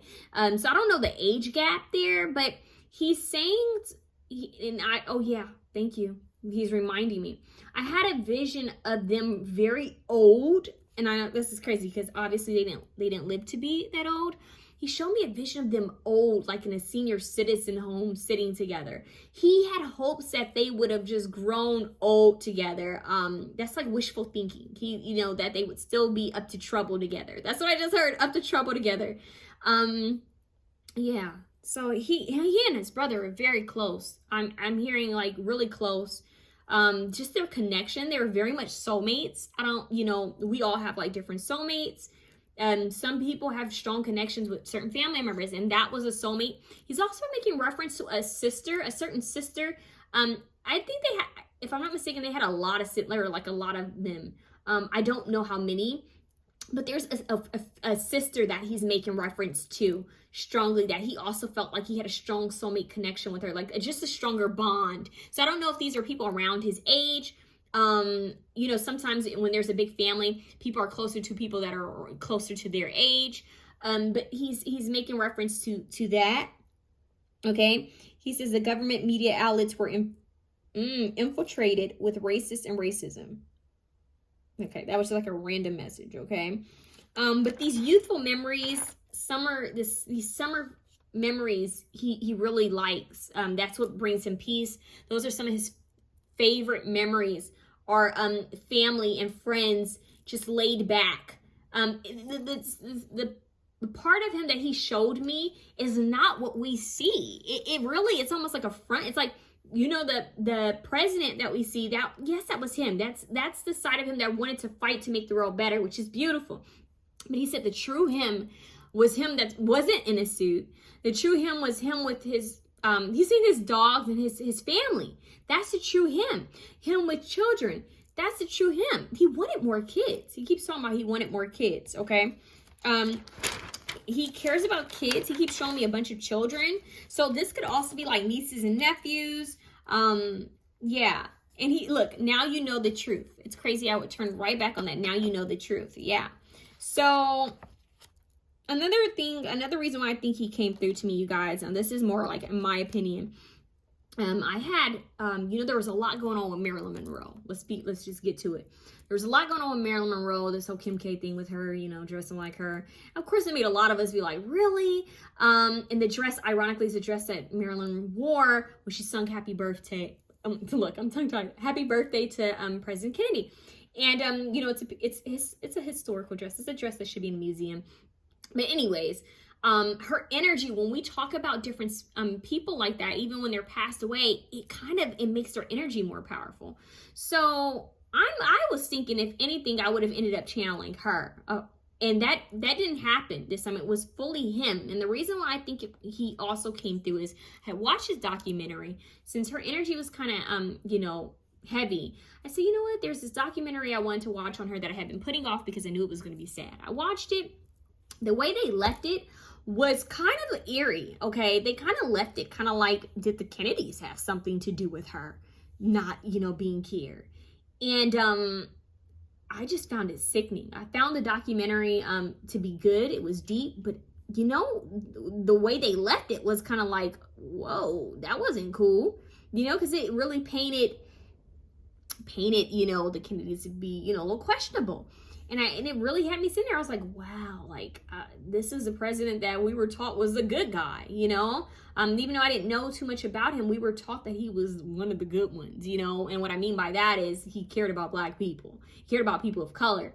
So just like it was new for me to learn about, you know, Senator Robert Kennedy and all of that. So I was just like, wow, this is deep. And I think he came through to clear that up. Yeah, I think he really wanted that to be cleared up because there's just been a lot of gossip about her and if they had anything to do with it. And I said, you know, give me real, you know, the truth, you know, give me real talk, you know, did you have something to do with this, you know? And what I got, you know, was really silent at first. Because it's kind of a blunt question to ask. And he said, no, they didn't do it. Okay. But he fears that they may have been the cause of it, meaning that she got involved with them. And there were people that didn't want things out about them. And there were people that were spying on them and that wanted to get to them. And he feels like she got in the middle of a war. That's what he's saying. She got in the middle of a war and she wouldn't stop. Like she just, you know, and at the time, apparently a lot of people said that she was like, you know, kind of drinking a lot and she was, you know, going through stuff mentally. But she was a smart woman. He's saying she was a very smart woman, a very capable woman, a very beautiful woman. She got involved, she got involved, he's saying, with the wrong people, or like she was talking a lot. Okay, she was sharing things that most people wouldn't share. Like, she was just saying things that was like, okay, just, stop. So it feels like they had warned her that politically speaking, she needed to be quiet. And apparently she wasn't getting that. Okay. It's like they had warned her. They had warned her that, look, you need to calm down. You need to calm down. It feels like she was warned. Okay, she was warned. And his only thing is, he feels that because she had connections with him and his brother, that was the reason. She just knew she was just getting involved, and she was doing too much. She was saying too much. She knew too much. And this is what got her in trouble. And he feels a lot of guilt when it comes to that, that people around him ended up being targets. Okay, and he was very worried about it for his family's safety is what he's saying. He wanted to make sure his family was safe, first and foremost. But he said, being in a position of that power, you never know who's coming for you. You never know who may not want you in power. And with him standing up for civil rights, it just made him even more of a target, is what he's saying. So it was either like them or you. That's what he's saying. It was either, it felt like it was do the right thing and help these people, help African Americans, or stay safe. He said, you could do the right thing and help the African American people, but you're going to be a target because you're going against everything that you're not supposed to be doing. That's what he just said. So it's like he felt like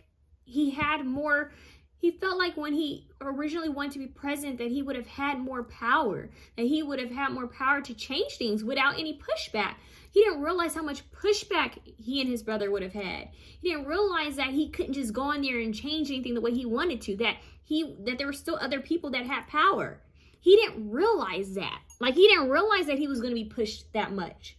So here you have someone who's like, but I'm the president, I can make this change. And they're like, no, you can't. You better not. You better not. That's what I just heard, you better not. So he's like, there was a lot of things that were said that felt like, it was like hinting at, okay, if you do this, then there's going to be some type of something that's going to happen. So he just felt like pushed against the wall. Like, I want to do this, but if I do this, it could put my family at risk. It could put, people I'm close to at risk. So he wants to mention that because I don't know why he wants to go back, but he's saying he didn't do things just for the votes. He didn't claim all of that just for the votes. He actually did care. He cared about African American people. He cared about all people. He cared about women. He cared about everyone, okay? And even though he had affairs, he said they were all consensual, okay? He's like, they were all consensual, and yes, it wasn't right, but a lot of men in those days, he keeps talking about the era. He said, you don't realize that a lot of people, weren't perfect. They weren't perfect. And he was in a position where he could kind of pull in anyone. He's kind of saying that he's always been like that. He's always been charming. Kind of pull in anyone he wanted. He feels that it was a relief. It was something he relied on to relieve stress. It was something that he just could escape. He was looking for an escapism because he had so much tension. And he's talking about his health too. So he was looking for an escape. And that was one of his escapes. And he's saying, even though that happened, he still respected and admired women. He's talking about, he had sisters. He had a daughter. He respected women. He wanted to help. He wanted to help women be more progressive.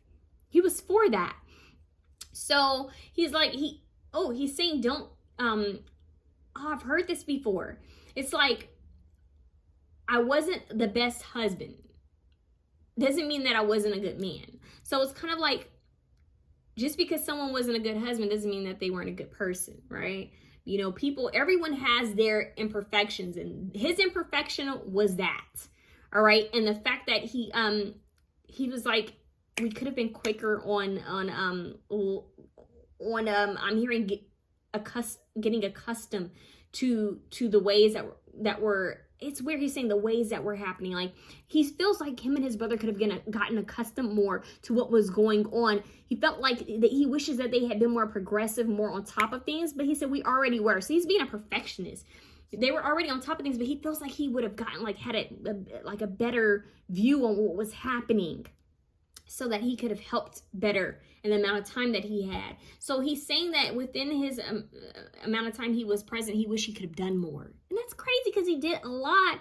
And yes, it happened so quickly, but he wished he had did more. He wished he could have made the changes that he wanted to make. And he really wished that he could have kept the trust of African Americans, because he really cared and he wanted to show that he cared.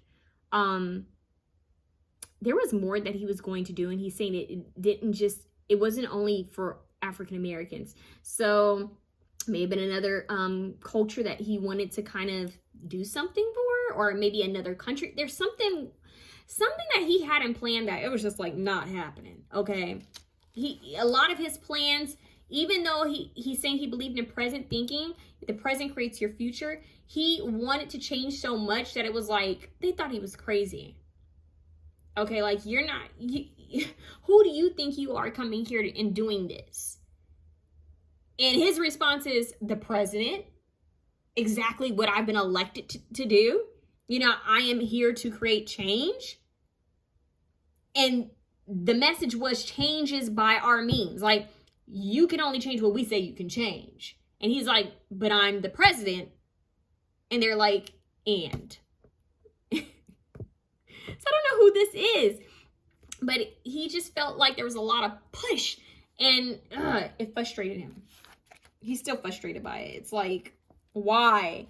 It's crazy because I would have thought with all of the messages that he was giving me about his brother, I just felt that his brother was going to come through at some point, and he didn't. I just saw pictures of, like, visuals of his brother, but he wanted me to look more into his brother. So I have to take some time to look more into his brother. It does seem that his brother did a lot more with civil rights, and his brother, of course, was assassinated. Okay, and he was running for president, and it's a shame. It's really a shame because he said they were growing. Okay, he is telling me something about his brother. Okay, he's saying that his brother really dealt with, like, really bad grief. Like really, really bad grief. Like, it was really heavy on him. But he said his brother was communicating with him very well. Like, they were still connected because they were soulmates, right? So they're a soul family. They had a strong connection here on earth, and they still had a strong connection. And this is what a lot of people don't understand, that sometimes when someone so close to you passes away, especially if they're a soulmate of yours, you can still hear them. You can still communicate with them. Even if you were never a medium and if you've never had any psychic abilities, you can still connect with them because there's such a strong, you already had a strong connection, a bond. They're showing me like an umbilic, They just stopped what I said. They're showing me, this is crazy. They're showing me like an aura, like two souls together and an aura connecting them, like an aura being connected, you guys, like a light. Imagine a light being around two people and the light is connected to each other. So they were still very much connected. I don't know why they cut me off. I don't even remember what I'm saying. But anyways, they were connected, okay? And they were still very much connected. And I don't know what this is, but he keeps saying that it was predestined for someone in his family to be a president. It feels like some past life stuff. It feels like something that was like a soul mission. Like a soul mission that out of that soul tribe, out of that soul family, someone was going to be a leader, a huge leader. Okay, so bingo. Okay, so I did learn about his brother, you guys. I learned about his older brother. I don't know if you guys knew this, but he had an older brother that unfortunately passed away. And if I'm not mistaken, it seems like he would have ran for president, and then I don't know if they would have all continued taking turns. Like, you know, okay, now after that person's time was done, another one of them would have been, ran for president. Feels like they really wanted the seat, this position. I don't know what that's about. I don't know if this is their father's doing, but it feels like it's more of like a soul mission thing. Like it was supposed to happen that way. So it's like pass the baton. That's what I'm hearing. Pass the baton. Okay, you didn't do it. Okay, it's your turn. So ultimately, it just came down to that. It came down to that, okay, like he's saying that Robert felt like, oh, the baton is in my hand. I have to do this. I have to. It's only right.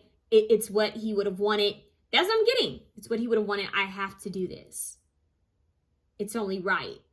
And he knew the risk. And he did it because he felt like it was what he was supposed to do. He had to stand up. It's like it pushed him. The grief pushed him. His brother's purpose, the plans, because I am hearing he knew his brother's plans. He knew it all. Everything, and even the push, even with like African Americans, like him spending more time. Yep, I saw that. I saw a video of him spending time with I think he went and visited like some type of community. Like I said, I don't know too much about him, but I did see that when I looked him up. It feels like he really wanted to do a lot. So it's like he got the baton, and he felt like he was communicating with his brother, which I definitely strongly felt he was.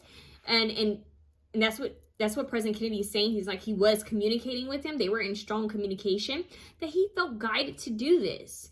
And unfortunately, he didn't make it that far. But he did. So it's like he did make it that far, but he didn't make it that far. So he did a big thing already without even being president. He was able to make great change without even being a president. But had he made it to be president, I'm telling you, it would have, he would have did some major good. Like he would have been protected and pushed by angels. Does that make sense? Like, it would have been a huge deal had he made it, but he was already protected by angels, is what they're saying. But it just wasn't supposed to happen. Okay, it just wasn't supposed to happen that way, and it's unfortunate.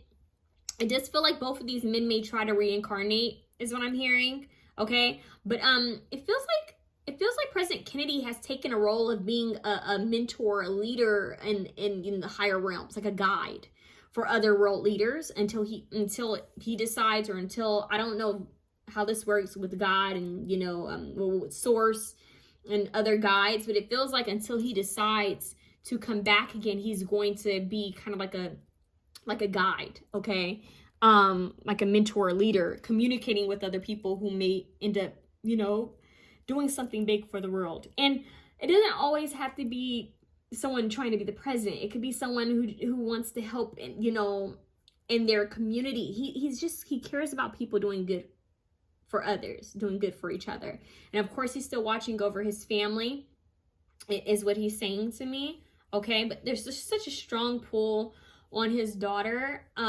He wants her to understand the connection in the afterlife. So what he's saying is that we're still very much here.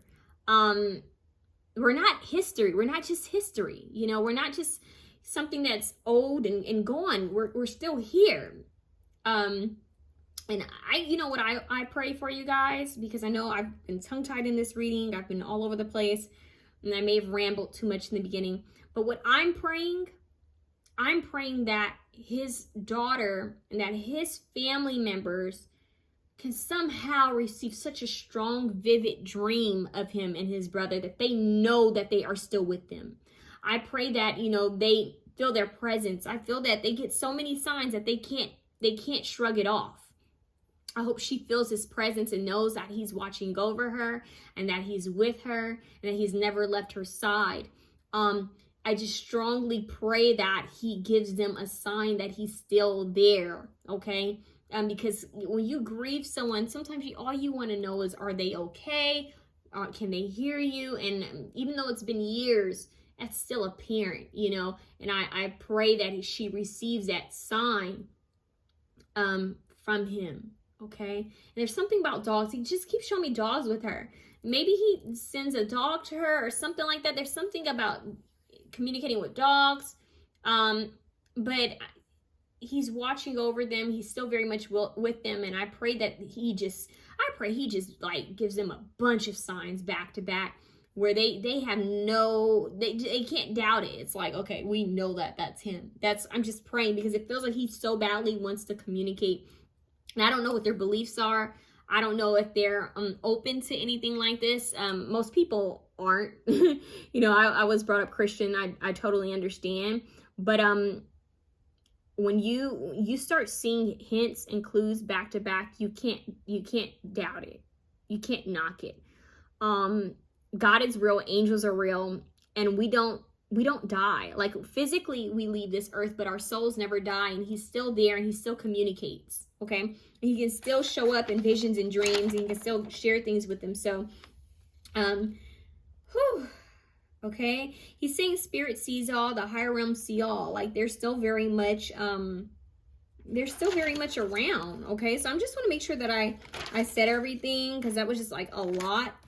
And I know I'm gonna look at this video and say, oh, why did I say that? Like, why did I mess up? So I just want to you know what, let me see if I can answer some of these questions. Let me see if I can go back. Is there anything he wants to say? But let's just keep it there. Okay, because I feel like the other things are just kind of like, you know, they don't matter. His biggest purpose, he's saying mission, is to create positive change. Okay, positive change for the world. And he's saying that a lot of us, we forget why we were sent here. We forget our purpose.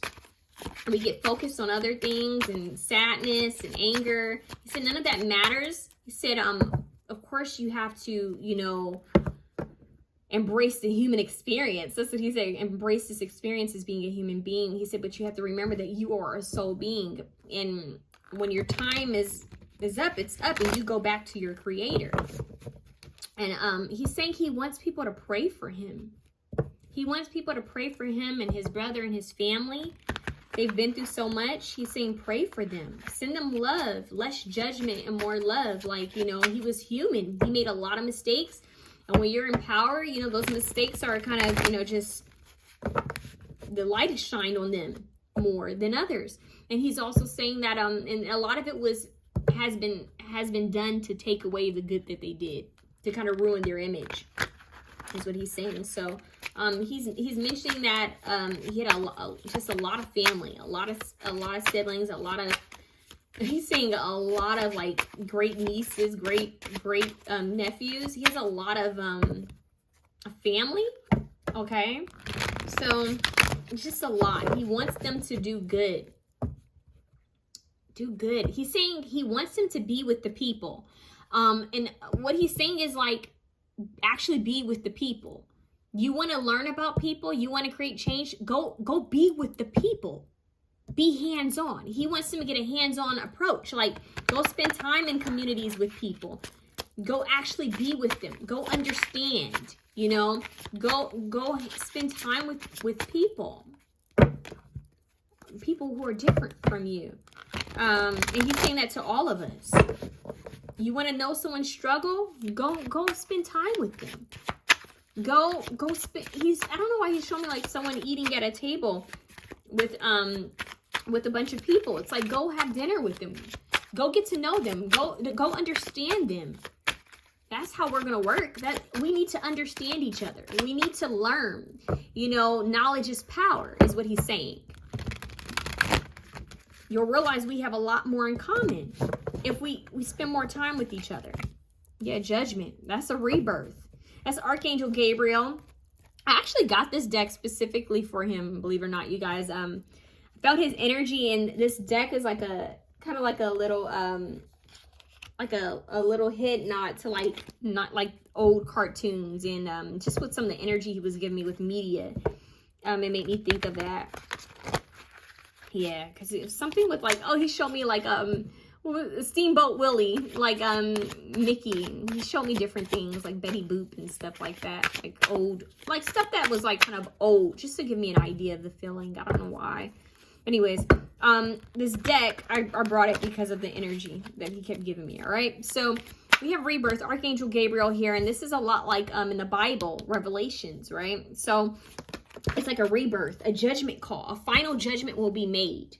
Okay, you reap what you sow. Whatever you do comes back to you. All right, yep, Six of Cups. Whatever you do comes back to you. This is also soulmate. This is past life, something from the past coming back.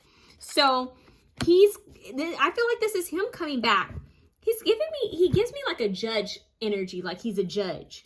But he's coming back to communicate a truth. He's coming back to share something. Okay, and that could be a message in this reading, like, okay, I came back to communicate, to share something with you, to share something. So a judgment call is going to be made in general.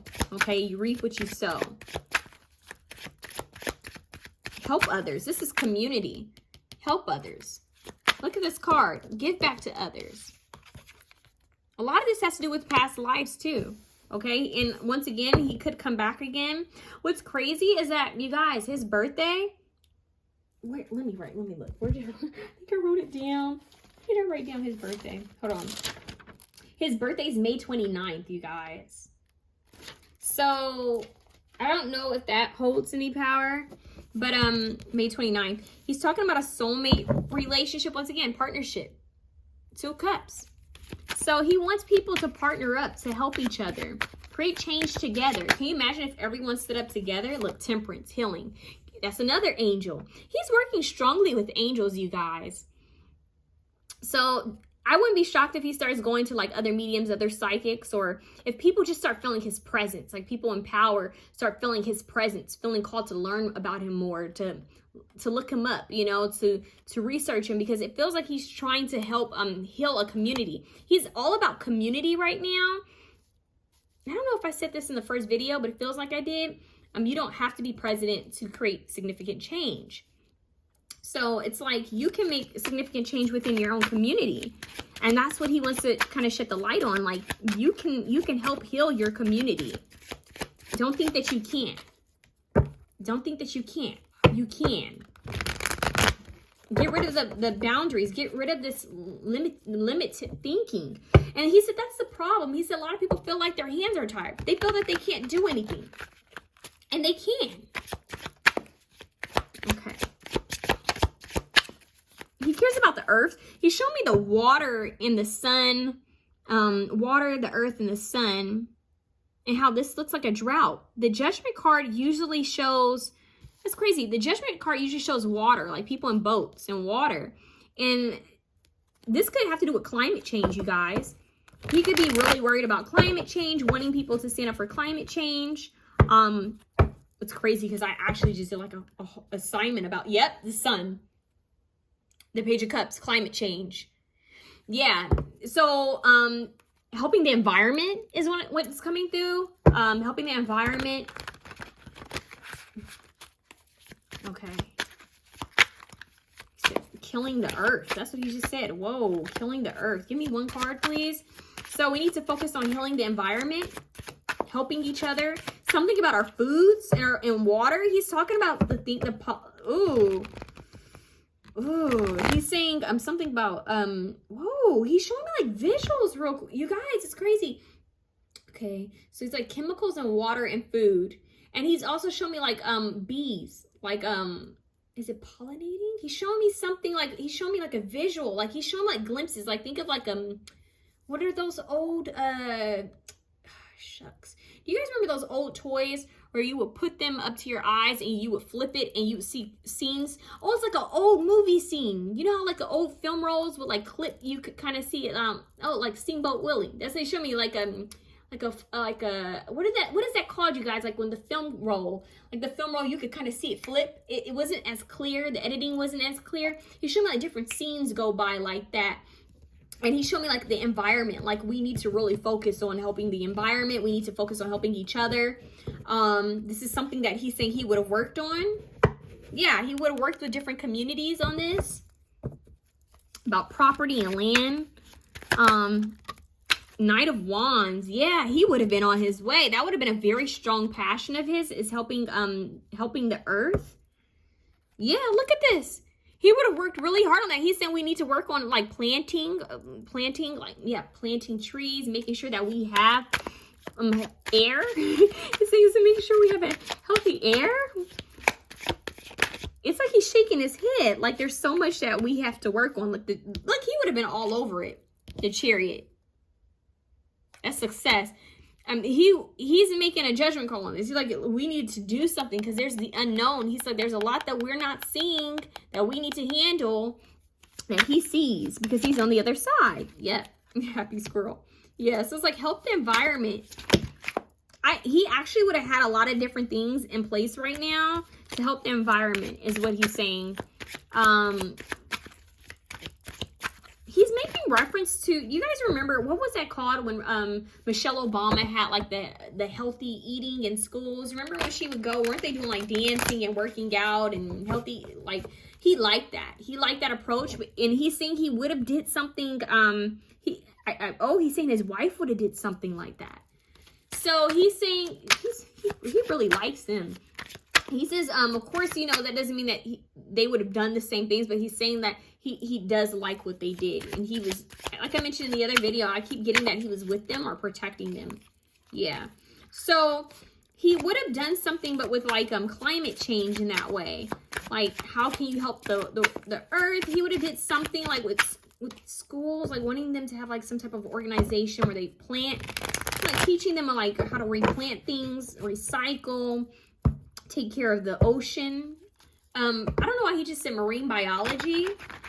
So I don't know, he would have, maybe it has to do with him being in the Navy, but or just liking water or something like that. But he wanted to help the earth. He keeps showing me Native Americans.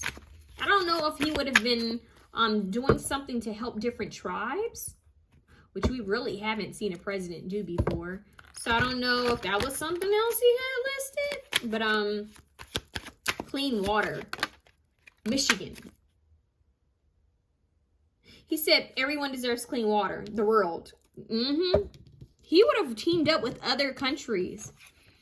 Yeah, now he's showing me like Puerto Rico. He's showing me Hawaii. Temperance. He would have really worked on healing and like collaborating with other cultures and countries. Sad squirrel. See, we have happy squirrel and sad squirrel. So he would have been all over it, you guys. He would have been all over it. And he would have stayed up all night trying to get this done. He would have been very passionate about this. And I still feel like he is passionate about this. What else can you tell me? 9 of Pentacles. Yeah, he would have got it done. Look, 9 of Pentacles and 9 of Pentacles. He would have got it done.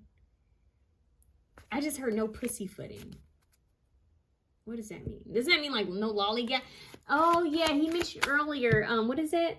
He said, oh my God, I wrote this down. I think I wrote it down on my phone, you guys.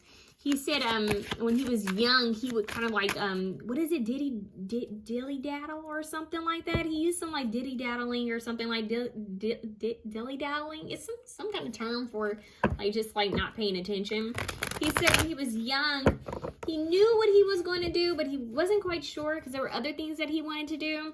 So kind of made mention of that, but now he's saying that he wouldn't have done all that. He knew for sure that if he were here, if he had lived longer, he would have handled this. He said no playing around. He would have handled this. He would have handled the 5 of Pentacles. Yeah. Look at this. Climate change. He's talking about the weather. He's also talking about how he would have helped like the homeless, the poor, the needy. He would have dealt with all of that. He's saying that he said that should have already been addressed. Yeah, and he's saying something about the people in the military. He's saying that he would have helped the vets much sooner. He feels like veterans aren't getting the help that they deserve. He really has a problem with that. He just came through. Oh, that's why he's showing me the sad squirrel who looks like he's about to fight. He feels like people in the military aren't getting as much help as they deserve for fighting for their country. Whoa, that's kind of deep, right? He feels like they're not getting the help that they deserve. He's got a problem with that. 4 of Wands, 5 of Wands, conflict. He's got a huge problem with that. Queen of Cups. Nurturing. Look at that. So, Cancer, Scorpio, Pisces. There could be a Queen of Cups that he's like trying to reunite with. There's children here. There's a baby in the water. There's 2 like little angels. There could be a Queen of Cups that he's watching over. I don't know if there's a family, if there's a child or some like a family member that wants to do this, wants to help the environment, may have ideas, and he's kind of pushing her to actually do some of this. Page of Pentacles. Yeah, he's like it's weird. It's like some of them I don't even know if they know this, but some of them channel him. Like which, you know, when you're related to someone, sometimes you have, like, you know, things that you have in common with a family member or ancestor. But I feel that someone channels him. I think several of them channel him at certain times, but I don't think they see it as that. So he's making a statement about there's a Queen of Cups figure who could be a Cancer, Scorpio, Pisces. Someone's very emotional, very sensitive in energy. He feels that she could make great change here. I don't know why, but he's coming through and saying that. I don't know who this is. Eight of Swords. Yeah, he feels like, if I could be down there, I can make it happen. But if he knows that he's not here as a, you know, in the physical anymore. So this is where he's like, this is why I'm guiding from up above. This is why I'm helping up here. Because he feels that he has a bit of like a greater pull in a way to kind of like oversee and kind of help other spirits and other souls to make this change. All right. It's like he realizes that there was so much he could have did. He said there's so much you could do when you're in a human body. He was very ambitious, he said, but he realizes that his place now, for now, is in the higher realms, being a guide, being like a mentor, a help from the higher realms, kind of like a guardian angel. And not just the family. He keeps saying that. So, and he's saying that he just sees what could be done. He sees what could be done and how easy it could be. But when you're here on earth, it's not easy because you have all these different things that happen. Distractions, yeah. So he sees he would have done certain projects. Yep, this is a family. He sees his family that they could do something. He may even reunite with his family. If he comes back, when he comes back, I don't know how long from now, he's going to come through that bloodline again. And it could be through a female family member. So what I mean by that is it would be like someone who is a part of the Kennedy family. It doesn't mean that they have the Kennedy last name, but they would be a part of the Kennedy family. So for example, it wouldn't be like a male and family member marrying a woman outside the family. It would be a female family member within the family having him. So I don't know how far away that is, but his bloodline, a lot of them are soul family. A lot of his, I know that people are going to get that confused by, what do you mean? Not everyone in your family is a part of your soul tribe. Some people you have past life relationships with. They are close knit, is what I'm hearing. They're close knit, even the higher realms. Five of Wands. Yeah, he sees the confusion, the chaos in the world, and he's like, he doesn't like it. Three of Pentacles. Yeah. It's like it's hard trying to work. You feel stuck. You feel trapped. Look at this card. He said it's hard trying to work with everyone because not everyone wants to work with you. Okay? Not everyone wants to work with you. He's saying because everyone has their motives, right? Is this going to make me money? Is this going to, this could take from this, this can take from this. This could help this. But, if it takes too much from this, if it's not making us money, we're not going to touch it. So I just heard. So it's like everyone has their motives and egos. And he's like, it needs to be dropped. So for the greater good, for everyone, for mankind. So he's hoping that people can drop it so that, there could be happiness in the world. He wants people to focus on love and healing and helping each other. Yeah, be receptive to love. It's not always about money or what you can gain from others. But he's saying, don't worry, the divine is going to step in. Like God is going to step in. You reap what you sow every single time. So destiny is going to step in and have a say in all of this, okay? So what he wants his family to know is that he's very much with them and he's very much happy. He's happy, okay? There's some things that still kind of sadden him, and mostly in regards to the family that's here. He's worried about them and how they feel, but and how they're doing. He wants them to take care of themselves, and once again, they don't have to be in huge positions to make change. He wants them to know that, and he's like, I'm still very much with them. Still very much with them. And I feel like he makes appearances in different places. I don't know if people see him. Maybe someone's seen him or they thought they saw him, but he's there. Like he shows up and he shows out. He's saying children see him. Children and animals see him. That's interesting. He's saying children and animals see him. He's telling me that there is a child. I don't know if there's still a child. He's saying it's a female. He said it's a female relative. I don't know if this would be immediate family, or this would be like a great niece, a great niece. There's someone who's gifted spiritually. What he's saying is like me. Oh, he's saying that there's someone like me in the family. So there's someone who's a psychic or a medium in the family, but I don't think she tells people. Okay? She doesn't tell anyone. She believes that she sees spirits and ghosts. She believes she communicates with them, and she does. And she has communicated with him and his brother before. And someone else, an older ancestor, she's communicated with them, but she doesn't tell anyone. And I'm not saying she reads tarot or anything. I mean, she could. That's that Queen of Cups. I'm telling you guys. And he feels like she could create huge change because she's gifted. And she's like a channel for him and his brother and other family members to speak with the family. But I don't know if she's ever told anyone this. It feels like I'm hearing that she feels like she would be like seen as crazy or shamed, like judged, okay?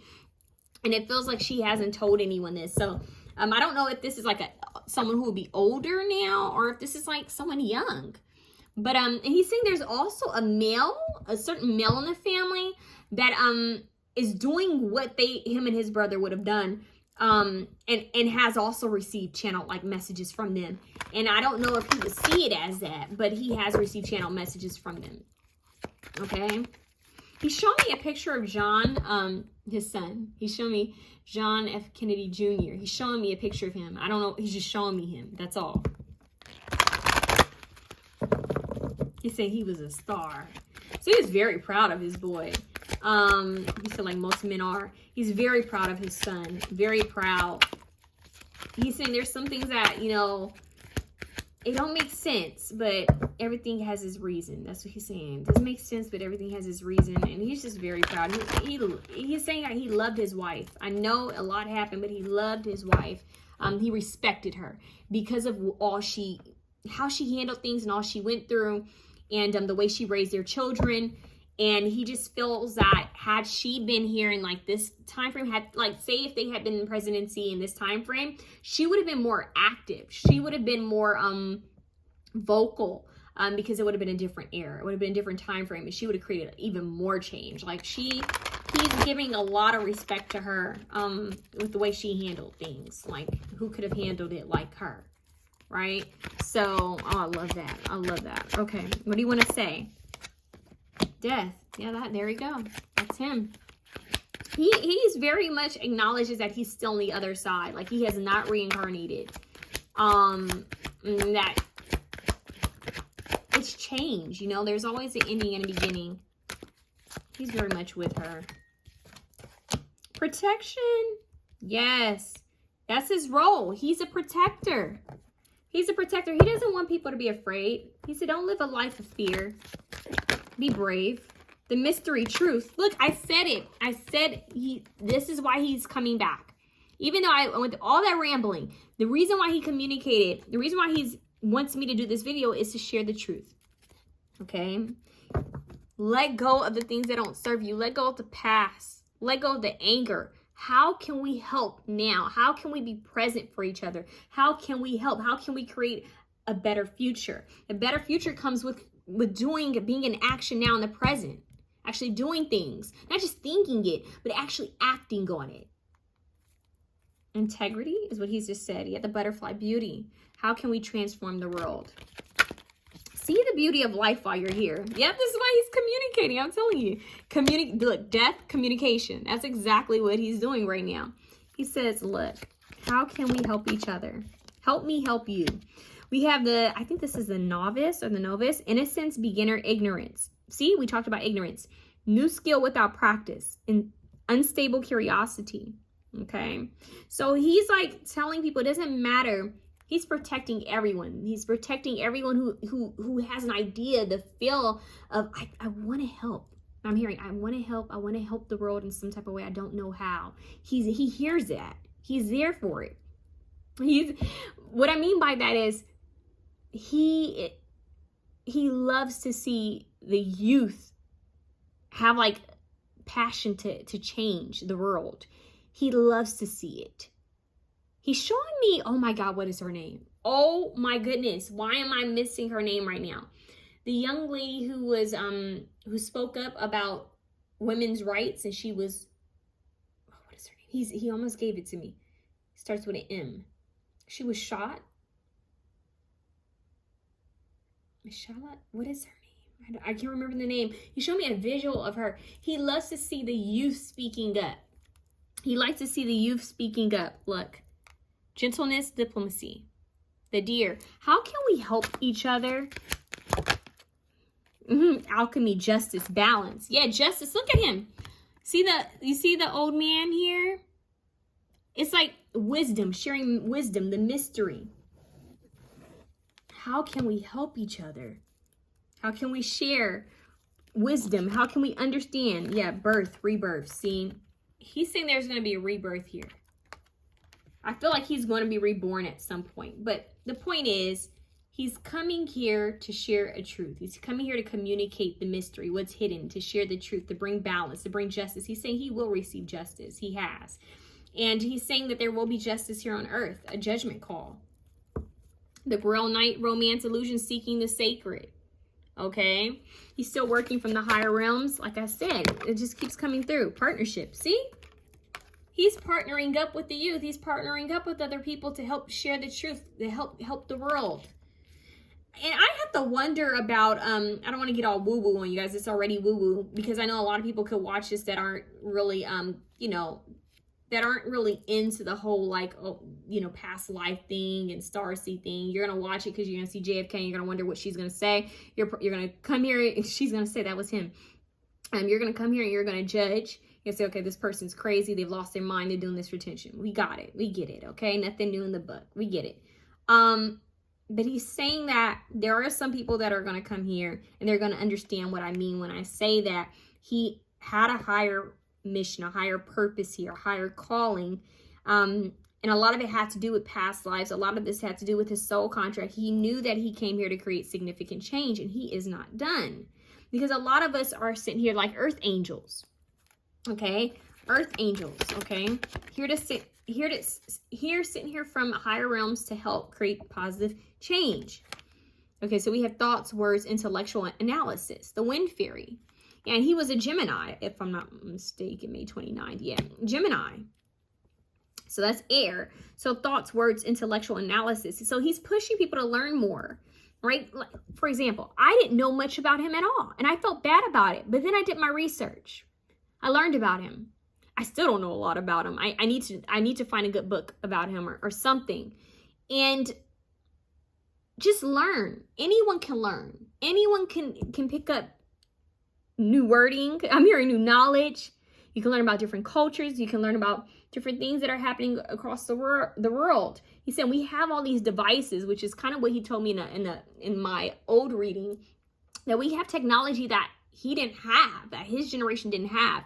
We should use it for good, not for distractions, but use it for good, to learn about each other, to help each other, to know what's going on in another country. How can we help them? How can they help us? How can we be partnership? How can we partner up with other cultures? So if you're going to use technology, use it for the greater good, not for distractions. I don't think he would have liked TikTok. That's a joke. Yeah, it's like, use it for the greater good, not for all the distractions. Yeah, the dragon, power and strength, that's him. Woo! He's coming through with like full power, justice energy. And look, the high priestess, discernment. See, I'm telling you guys, he keeps showing me there is someone in his bloodline. There is a woman in his bloodline that is gifted. She's had visions of him before. Something about this is coming through. But he's going to communicate. We just have to Listen, look, the hawk, omen and messages, because he sees things from a higher perspective. Let me see what's at the top. Love. I just heard, let me show you what's at the top. Love. He's all about love and partnership and communication. The cow. Nourishment, abundance, asking and receiving, wanting to help, asking you shall receive, help each other. Trust. The bard. Music, poetry, myth, history, the enchantment of storytelling. Yeah. So he may like the arts. Something with like using the arts to help the world as well. I know that sounds strange, but that's what I'm getting. And look, we have king, man, authority, male sexual energy, things pertaining to law and justice. Okay. And forgiveness. Wanting forgiveness. The dog. See, he had a connection with dogs. Loyalty. Unconditional love. Okay. What else? Once again, deer. So you guys get the point, right? I hope you guys get the point. I hope you understand why I came on here and why I did this reading. I'm going to see if he gives us anything else before I end this. I just want to thank him for giving me messages. I hope I'm able to share those audios with you guys. I'm going to get some letters from him too. Flag. Do not be tempted to lower your standards. Okay? He doesn't want us to lower our standards. He doesn't want the world to lower their standards. Feather. Someone you know is undependable and insincere. So when people are, when people are undependable and insincere, we have to stand up, right? We have to help others. When others aren't showing up, we have to show up. So it's like when the higher ups aren't showing up, like when the government doesn't show up, we show up, right? We've seen that a lot over this time, especially like with COVID, right? Where people have helped via social media. We have bull. Do not back down from opposition. Show strength and fortitude. That's him. Okay, that's him all day. It's like you have power to help. You don't have to wait for help. You have the power to help. Dragon. We keep having this dragon here. Be aware of self-delusion. So let go of the ego. That's what I'm hearing. Let go of the ego. Let go of the ego and help each other. Okay. It's okay to be different, but respect each other. Taking a vacation physically or mentally. Reminding people to take care of their health and themselves. We have April. April just passed.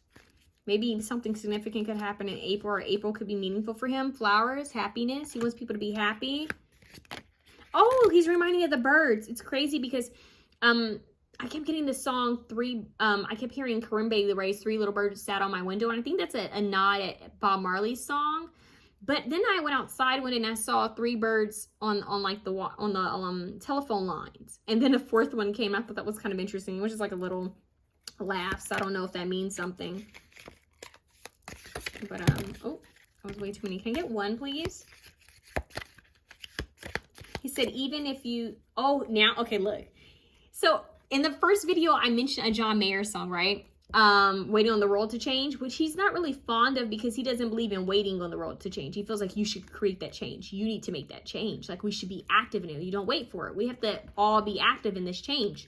But now he's giving me this song, Say What You Need to Say by John Mayer, which he likes, apparently. Even though obviously he's been gone, but he still hears music. They use music to communicate with people. It's how spirits work and angels work. And he's saying that even if you're something, given if your hands are trembling or voice is shaking, something about the lyrics, like even if you're nervous, even if you don't know what to say, even if you use the wrong words, just it's all about your intention. Get it out. I'm hearing he really wants people to speak up. He wants people to speak from the heart. Don't be afraid to speak. He's saying someone was trying to block his voice, and oh, that's kind of dark. Look at that. Didn't I say that earlier? Someone working against you behind your back. Someone was trying to block his voice, his throat chakra and crown chakra. I know we're getting a little woo-woo, but the point is, in that kind of, he's saying the way he was assassinated too. They purposely did something a certain way, so there's like a message within it, and not to get all heavy and dark, but he's saying that they didn't want him to. Like I said in the first video, his intelligence was his weapon, right? They didn't want him to think for himself, and they didn't want him to speak. And I don't know who this they is, but he's saying that they didn't want him to speak the truth, and they didn't want him to think freely. And that's the point. So he says, say what you need to say. Say what you need to say. That's your power, speaking your truth. That is your power. Freedom of speech, that is your power. Lion, time to act. That is him, time to act. I'm telling you, full royalty. Like just royal, I'm telling you, royal. He didn't come here to play. Like he came here with a mission and he handled it, okay? And it says cobweb, protected from negative forces beyond your control. So even though that happened, it's like he's still surrounded by angels and he still fulfilled his mission, okay? He's not done, okay? He's not done. So let me get a couple of these. What else do you want to say, President Kennedy? He has a sense of humor. He wants people to know that he had a sense of humor. And there were people that were envious of him. And he knew this. There are people that did not like his power. And he's saying there are people who are going to say things about you. He said, but speak the truth anyways. Do the right thing. Do the right thing anyways. You know in your heart what the right thing is, you do it. The sun. You do the right thing. That's happiness. That's joy. That's the light. He's coming through with light and love. Free yourself. Speak your truth. Speak your truth. Don't let deceitful people get you down. Okay? Because love wins. He's making reference to Martin Luther King Jr. He's saying love wins. Love does win. He was right. Love wins. So we all have to follow our own path, our own journey, figure out why we're here. Remember what we're here. It's not about figuring out. He's saying it's about remembering. You're here to help the world. You're here to uplift the planet. It's not about what culture you come from, not about your color, your complexion, or what gender you are, how old you are, how young you are. You have the power to create very big change that can help each other. Change that can help future generations to come. Look at the different possibilities, adjacent possibilities. Look at all that could happen. The thinking man, this was him. Look at what you can do. Look at what you can do. Healer of ages. Healer of the ages. Look at all you can do. Hostilities. He's saying it doesn't matter who's up against you. Don't back down. Don't back down from your calling and community. Work together. People are stronger together than apart. Yeah. It's the solar plexus chakra. So Archangel Chamuel, it's about love. This is about confidence. It's about, he's all about action. My stomach's growling. He's all about action. Like even the second chakra, Archangel Ariel. I feel like he works strongly with angels. The angels that I think he works with are Archangel Michael, because Archangel Michael carries a sword, and the Ace of Swords is about truth, and he's about justice, which is Libra scales, fairness, law. So I would say he works with Archangel Michael and Archangel Gabriel. And Archangel Gabriel is about communication. He's the messenger. And he also works with music, in my opinion. So, like I said, I feel that I'm going to say Mr. Kennedy, or Mr. Jack, but President Kennedy, I feel like he has a connection with music in some type of way. That could just be a way that he connects with his family. But I want to get some more cards here because I don't feel like he's done. I just pray that this is able to connect with the other video and that you guys have stuck with me. And if you have stuck with us this far, this will just hurt us this far, I do appreciate you. Because I know that I rambled a lot in the beginning, but like I said, I was nervous. So let's get into this. There's more that he wants to discuss really quickly before we get into letters. What else do you want to say, President Kennedy? Passion. Follow your passion. He's very passionate about life. Don't let things stop you. Don't let little things stop you. Don't let things hinder you. Clarity. Yeah, he's here to give truth. He sees things clearly. What is this? Prosperity. So follow your heart. It'll bring you, it'll bring you much abundance. Follow your heart and it'll bring you much abundance. The happiness that lies within when you go to bed at night knowing that you did the right thing. Talent. Follow your talents. Something with like music and dance is coming through. Okay, and be free. It's all about freedom. It's all about freedom. Being free to express yourself the way you please. All right. Let's see what else he wants to say here. Generosity. Yep. Help others.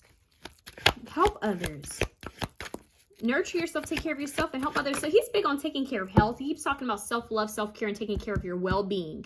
Freeing yourself from limitations.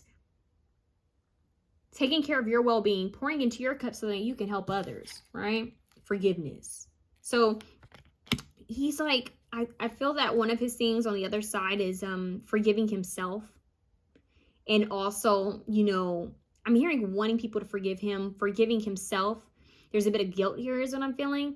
Forgiving himself, and he's saying forgiving those who, you know, who did him wrong. And faith. St. Mary Magdalene, St. Nicholas of Myra, and we have commitment, guardian angel. See, look, he's committed to being a guardian angel now.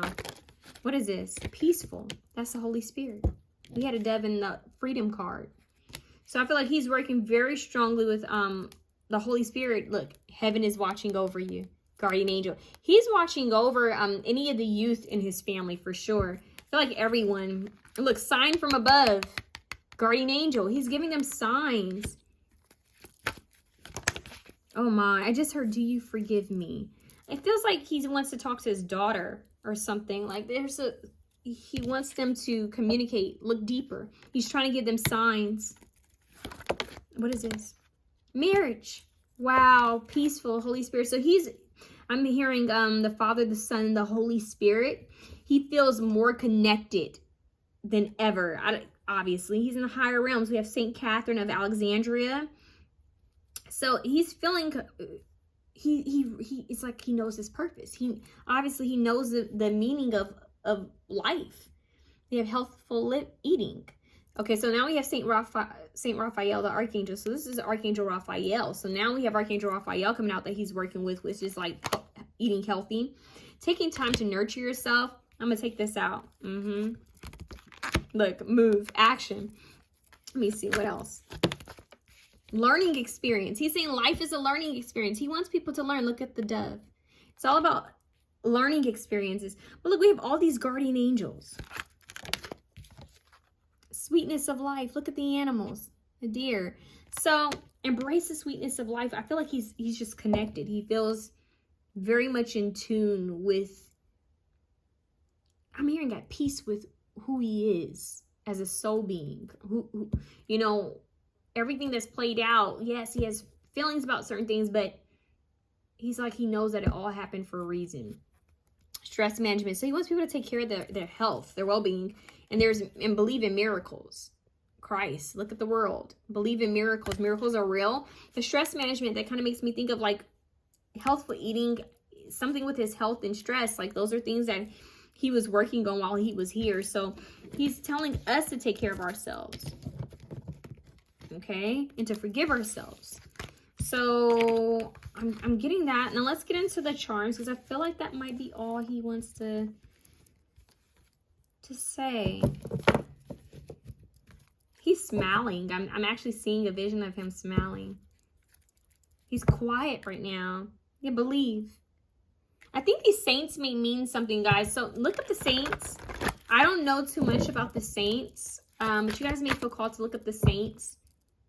Wise decision. Look with the owl. Wise decision. Look at the saints, because that could be it could be extra messages in that. But I want to get him.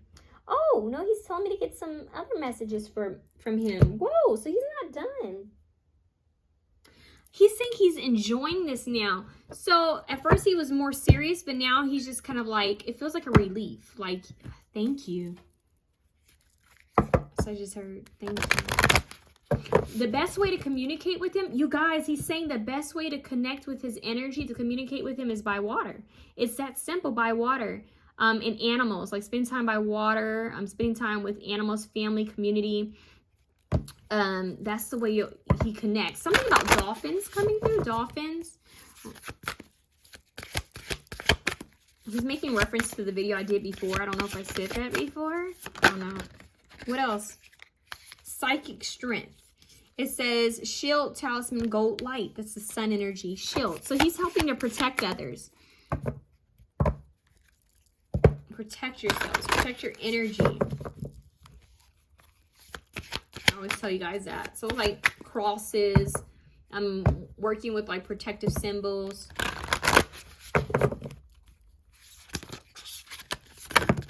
Working with certain saints. Move your body, dance, breathe, flow. He like dance. I don't know if he actually danced, but entertainment. Think about entertainment was different back then. You know, a lot of times the old stars used to sing and dance. But dancing helps, look at this, we have spirit guides. Dancing helps clear energy. But movement, he's all about action. Remember that? So we have flow. We have spirit guides. Look at the eagle. We had the hawk earlier. And it makes me think like, okay, America, the eagle, right? And so it's a spirit guides, insight, guidance, purpose. That's his mission, to give insight, to give guidance. Okay, to share the purpose. Like the owl, right? What do we have here? Go after your goals. Persist, encourage, advance. That's his energy. Very Six of Wands like.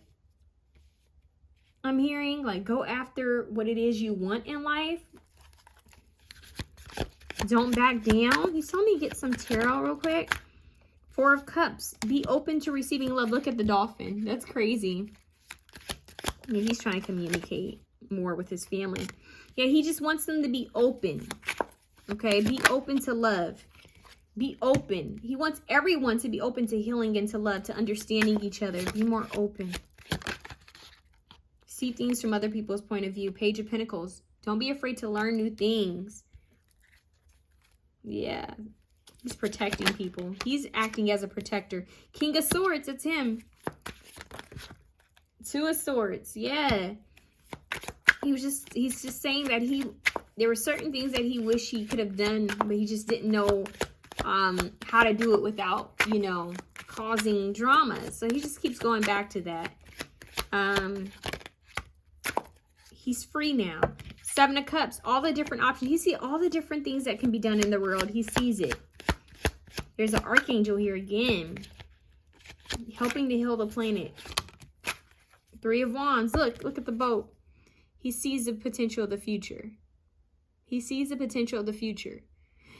Didn't I say, you know, those little, I said that, like the things you put up to your eyes, a toy, you put it up to your eyes and you change it. You can see that's what that kind of makes me think of on the binoculars. But anyways, Four of Wands, stability, right?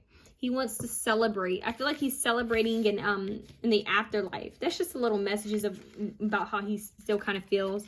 He sees the potential in the world. He sees the potential and he wants to help. He wants to help. He sees all the different potential everyone has. He's like, it's hidden potential. It's like he sees it all. Look, the Hierophant with the anchor. He sees it all. That's a perfect card for this is why he told me to use this deck. But yeah, he sees it all. The divine sees it all. Don't worry about what's being done beneath the surface. He's saying, don't worry about the things that are hidden. Don't worry about those who don't seek to do good. Those who aren't don't worry about those who wish to see people fail for their own power. Don't worry about that. He said they'll be taken care of. It's all a part of the divine plan. Don't worry. He said they're going to be taken care of. Because he feels that a lot of people feel like they feel that they can't do anything, that they're hurt, that there's no hope. And he's saying, don't worry about it. He said, don't worry about it. It's going to be taken care of. You just do what you can do. That's what I'm hearing. You do what you can do. Don't worry about negative energies, negative forces.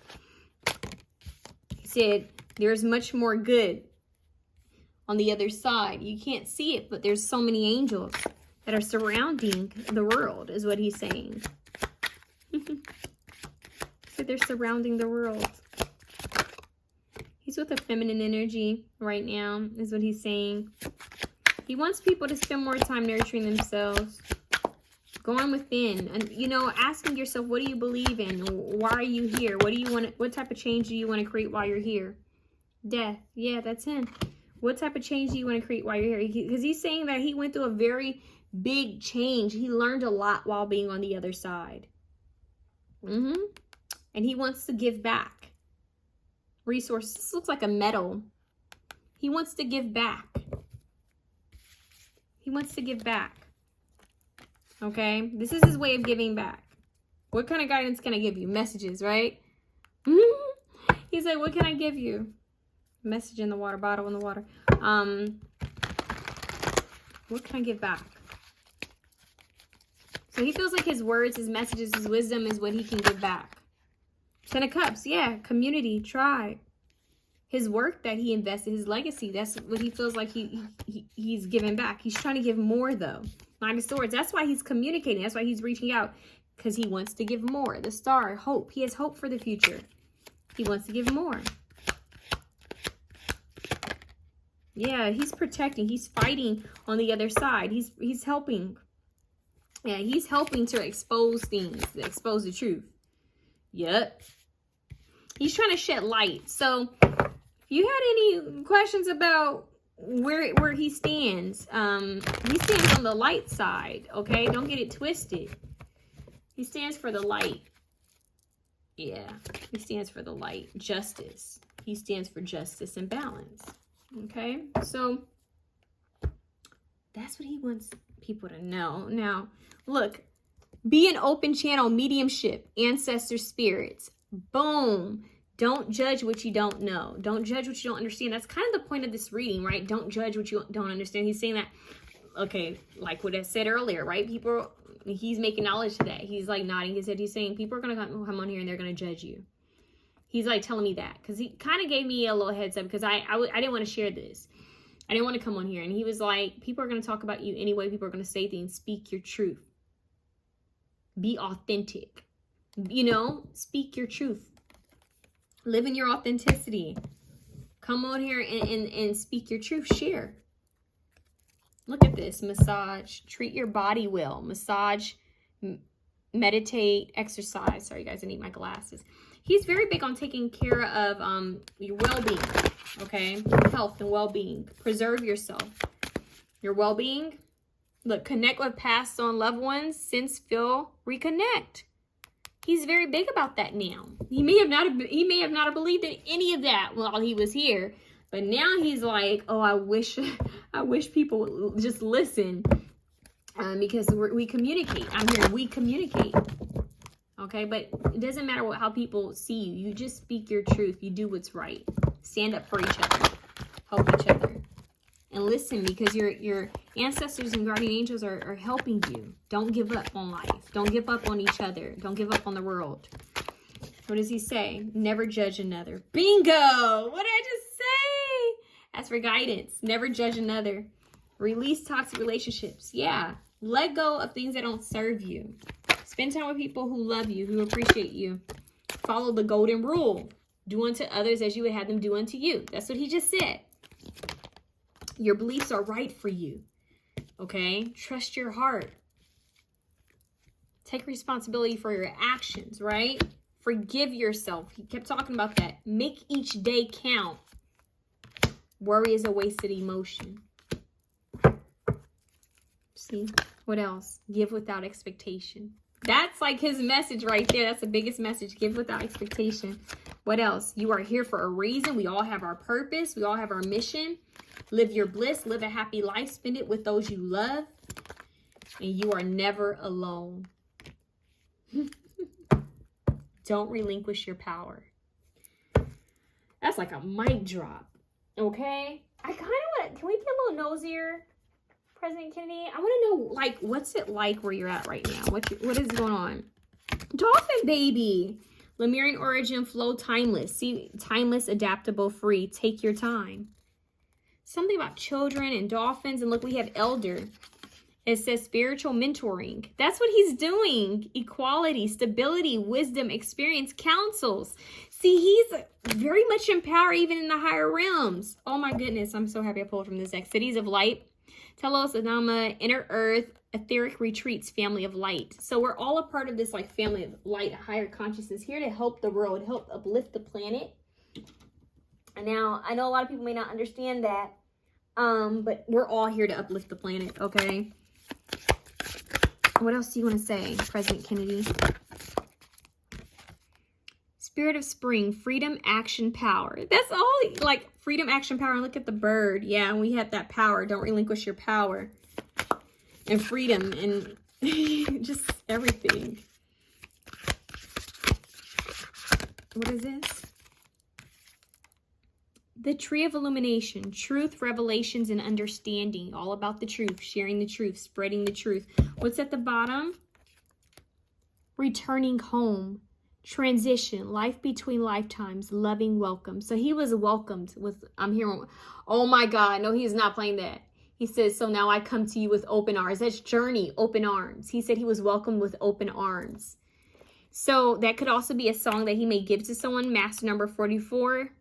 So 8, they're saying 8 people? I don't know, 8 souls, transition life. So he may have been greeted by like 8 souls. I don't know why they just said that. And there was the angels that greeted him too. Transition, life between lifetimes. Listen to that. Life between lifetimes. There's life between lifetimes, you guys. Like, we still have things to do. That might be where they took me in that dream, okay? Show me the past. Time is an illusion. It's like time is... I don't know how to explain it. Maybe that's why they show the omnipresence of time. Salvador Dali, you guys. So time, time is interesting. It's different here on earth than what it's like in the higher realms, heaven, the different levels, okay? So transition. So he's very much talking about that. He wants me to show another one. What is this? The Secret of Camelot. Oh my goodness, The Secret of Camelot. You guys, put in JFK Camelot. I hope I said that right. Am I pronouncing that right? Camelot. Okay, you guys don't judge me. Okay. The Authority of Spirit. Stop. And look at her with the sword. Truth. And that's the number 3. You guys. It's like, you see how there's a realm here? Like between realms? Whoa. We need to look this up. Hold on. Don't judge me.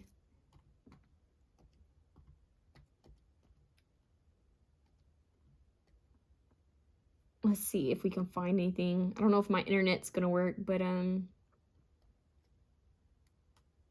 was trying to find what was said about that, but I don't think I am. But anyways, put that in and put it in JFK and tell me what you see. What's at the top? The gathering, community, kinship, companionship. See, the soul tribe. Look at all those souls gathering.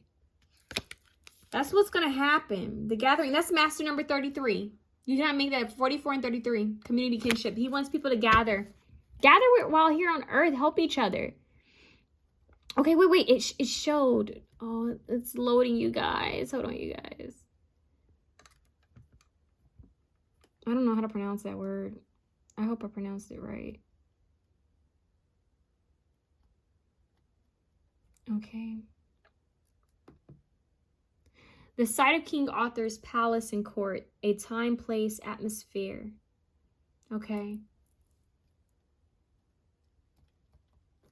Can you guys give me what it means for JFK though? Why was that? Why? I think I saw something. I know I saw something like that.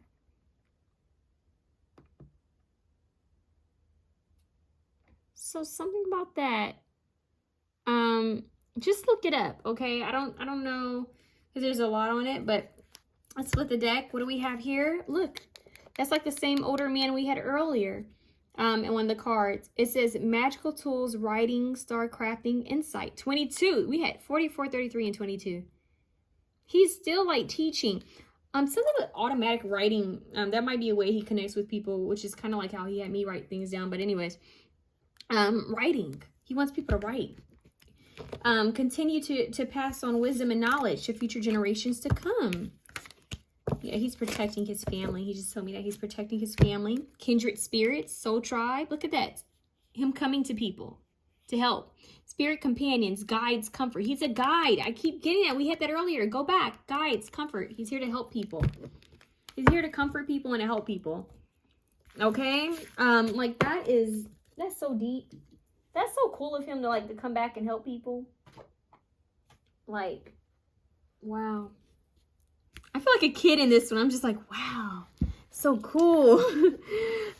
He's really cool. He's really nice. I saw visions of him walking. I took one of my dogs for a walk the other day because I had a lot of work to do for school and I wasn't feeling good. And my boys are kind of rowdy. So I took Lou for a walk, Lucy, and because she's calmer. And I just need to clear my mind.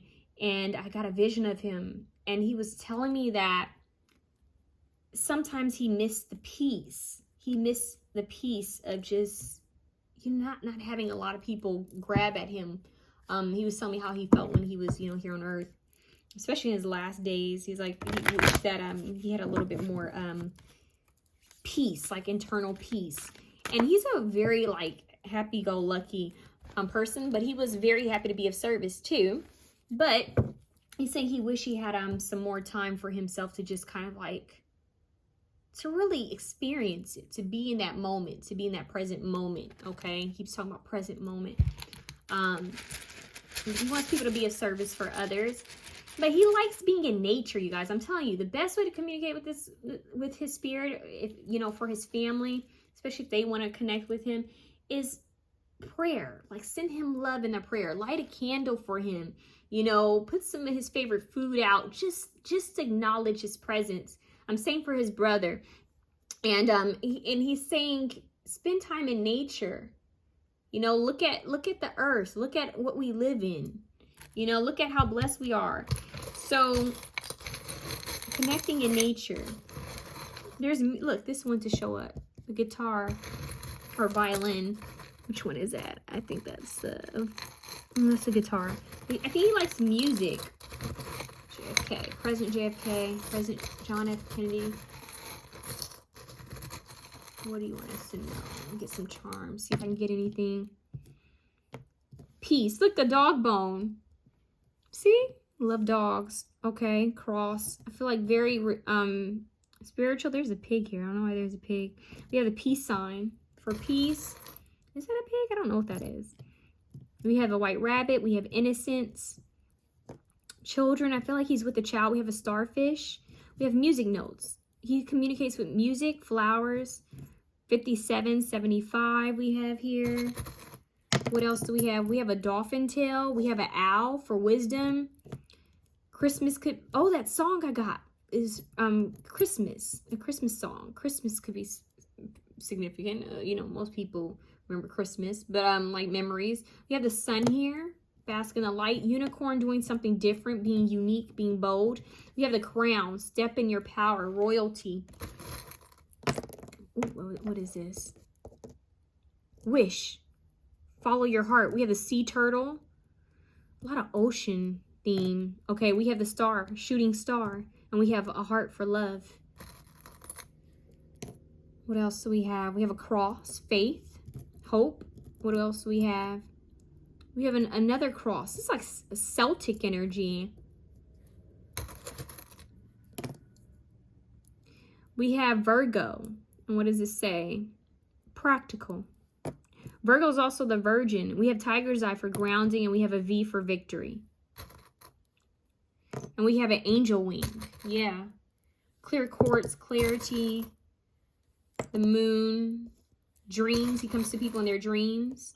Something about his childhood is coming through. We have an S and we have a V. VS. We have a 5, 55, 75, 575. We have 50. Yeah, we have 55. We have a dolphin. We have a dolphin, you guys. We have, I don't know which planet this is, but something about NASA. Space. Going out. Space. The dolphin and healing a broken heart. Remember I said Dreaming with a Broken Heart, that song? Yeah. I want to get a little bit more. What is this? The diamond. Octopus, and we have a carnelian. Multitasking. Follow your heart. That's what I just heard. And we have children. So maybe watching over a child. This is a young boy. And we have another owl. So we have a big owl and we have a small owl. So he has help. He's him and someone else is him. There's okay. He's saying that we're acting as guardians to someone, like very strong guardians. He's already helping people, but there could be a young boy or maybe like a teenage boy, a young boy, or a young adult, or a baby that he's watching over. And there's two rabbits here, which represent fertility. So I don't know if there's another child. Another child?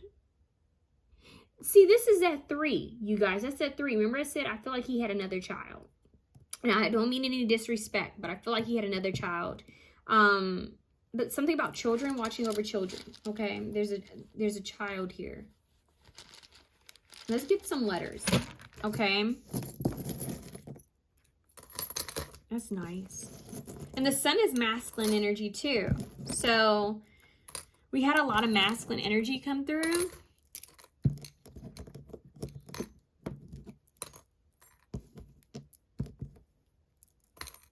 Okay, now let's get some letters. Let's see.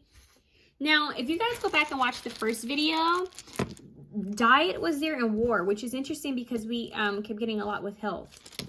What does President Kennedy want us to know? President Kennedy, what do you want to tell us? Martyr. Okay. Trey. Look at that. Isn't that something that we keep getting that? He's talking about someone. So maybe someone, like I said, right underneath his nose. There's someone that he feels like he should have been able to pick on. We have Raven. I don't know if someone's name is Raven or if they may see ravens. That High Priestess card had a raven on it, or like ravens and crows, birds. Oh my God. You guys see this? Look at this. Look at this. That's my name. That's scary. Well, hello. Taylor. Well, that's kind of blunt because I kept thinking to myself, like, well, I hope he communicates through the letters. Well, he just spelled my name, Taylor. Okay. Okay, so we have Taylor, we have Raven, Taylor. I just heard Vivian, Eleanor, Helenor, Tyler. We have Tyler, we have Taylor.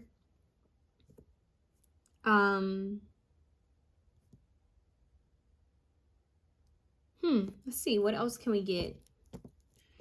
Ray.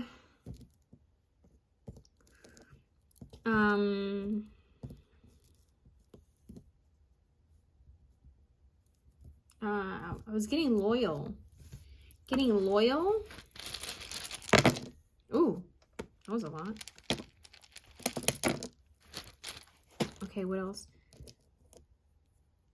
I'm hearing favor. Favor. So,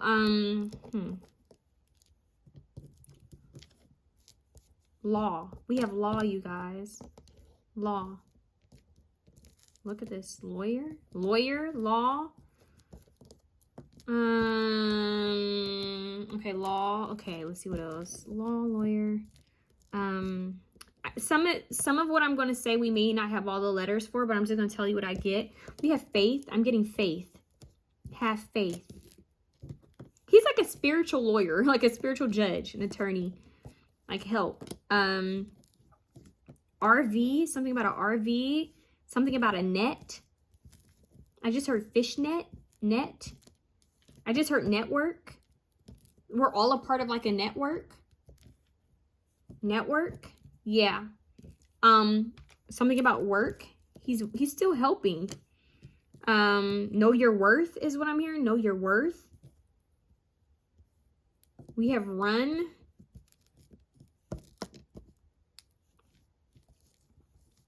Run. Fun. We had funner in the other video. Fun. Fun. I think I got, yeah, I said favor earlier, right? Favor. Maybe he likes flavor, food, flavor, flavor, flavor, food. Let me know if you guys see anything. We have rate, fun.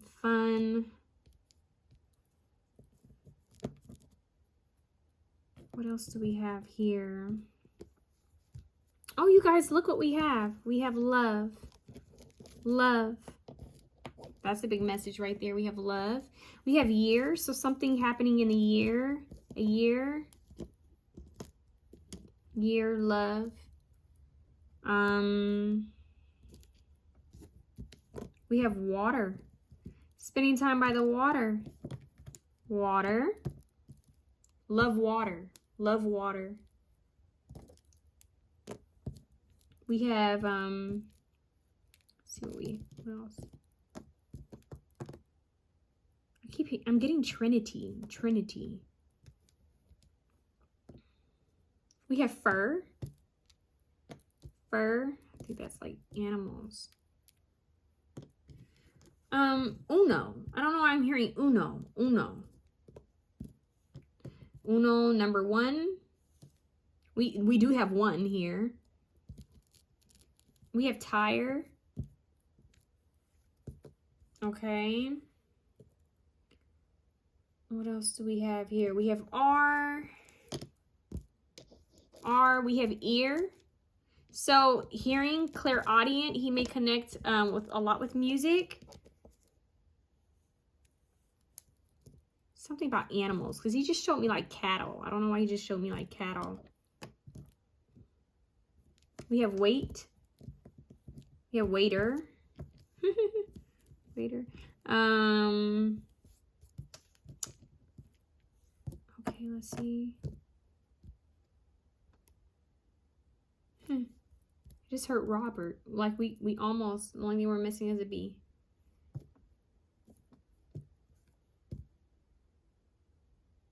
Is there anything else? I'm hearing tail. Tail. What's under the veil? Showing what's beneath the veil. Something about yearning. Yearning to be with those you love. I just heard what an experience. War. I'm hearing do not worry. Do not worry. Yep. Do not worry. Do not worry. Let go of fear and do not worry. We actually have that. 8. Something about eating. You guys, look at this. We have vote. Do we have that before? We have vote. I don't know why I just heard until next time. Until next time. You know, the song that I connect with him now is I'll Be Seeing You. That's a song that kept coming up as well for him. I'll be seeing you. I'll be seeing you. Let's see what else. A reef. He showed me a reef.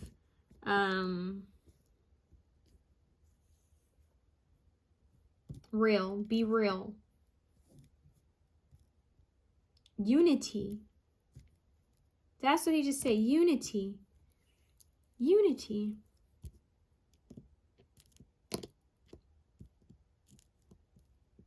I'm hearing roar. Roar. Kind of like a lion. We hit the lion earlier. Roar. It's we. It's us. It's we. It's us. It's not I. It's we. That's what I just heard. It's we. Why did I just hear, what is it, WWE? Why did I just hear WWE? That's so strange, WWE.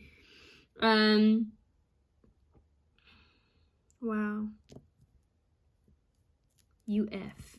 Okay. What else do we have? So roar, real, unity, we. That's like speaking up. Use your voice. Use your voice. I just heard don't be late to the party. Why am I hearing roll, roll, roll your boat gently down the stream? Yeah. So, I just heard surf too. Surf. A boar. It's an animal. I'm hearing 9, 20, 90, 19, 19, 20. Eel, like a eel, like the animal. Veal. I'm hearing something surreal. Let's see what else. We have wet. I feel like UNET.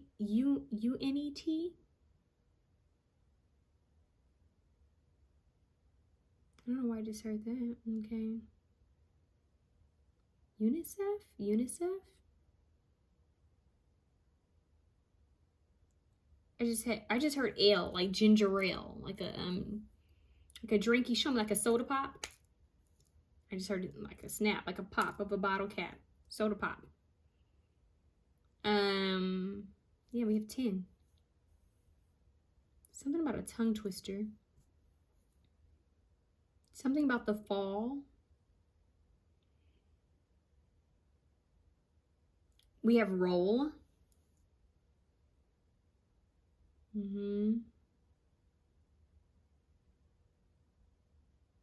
Okay, I just want to make sure I have everything, you guys. I think because this is a space, I think we got everything.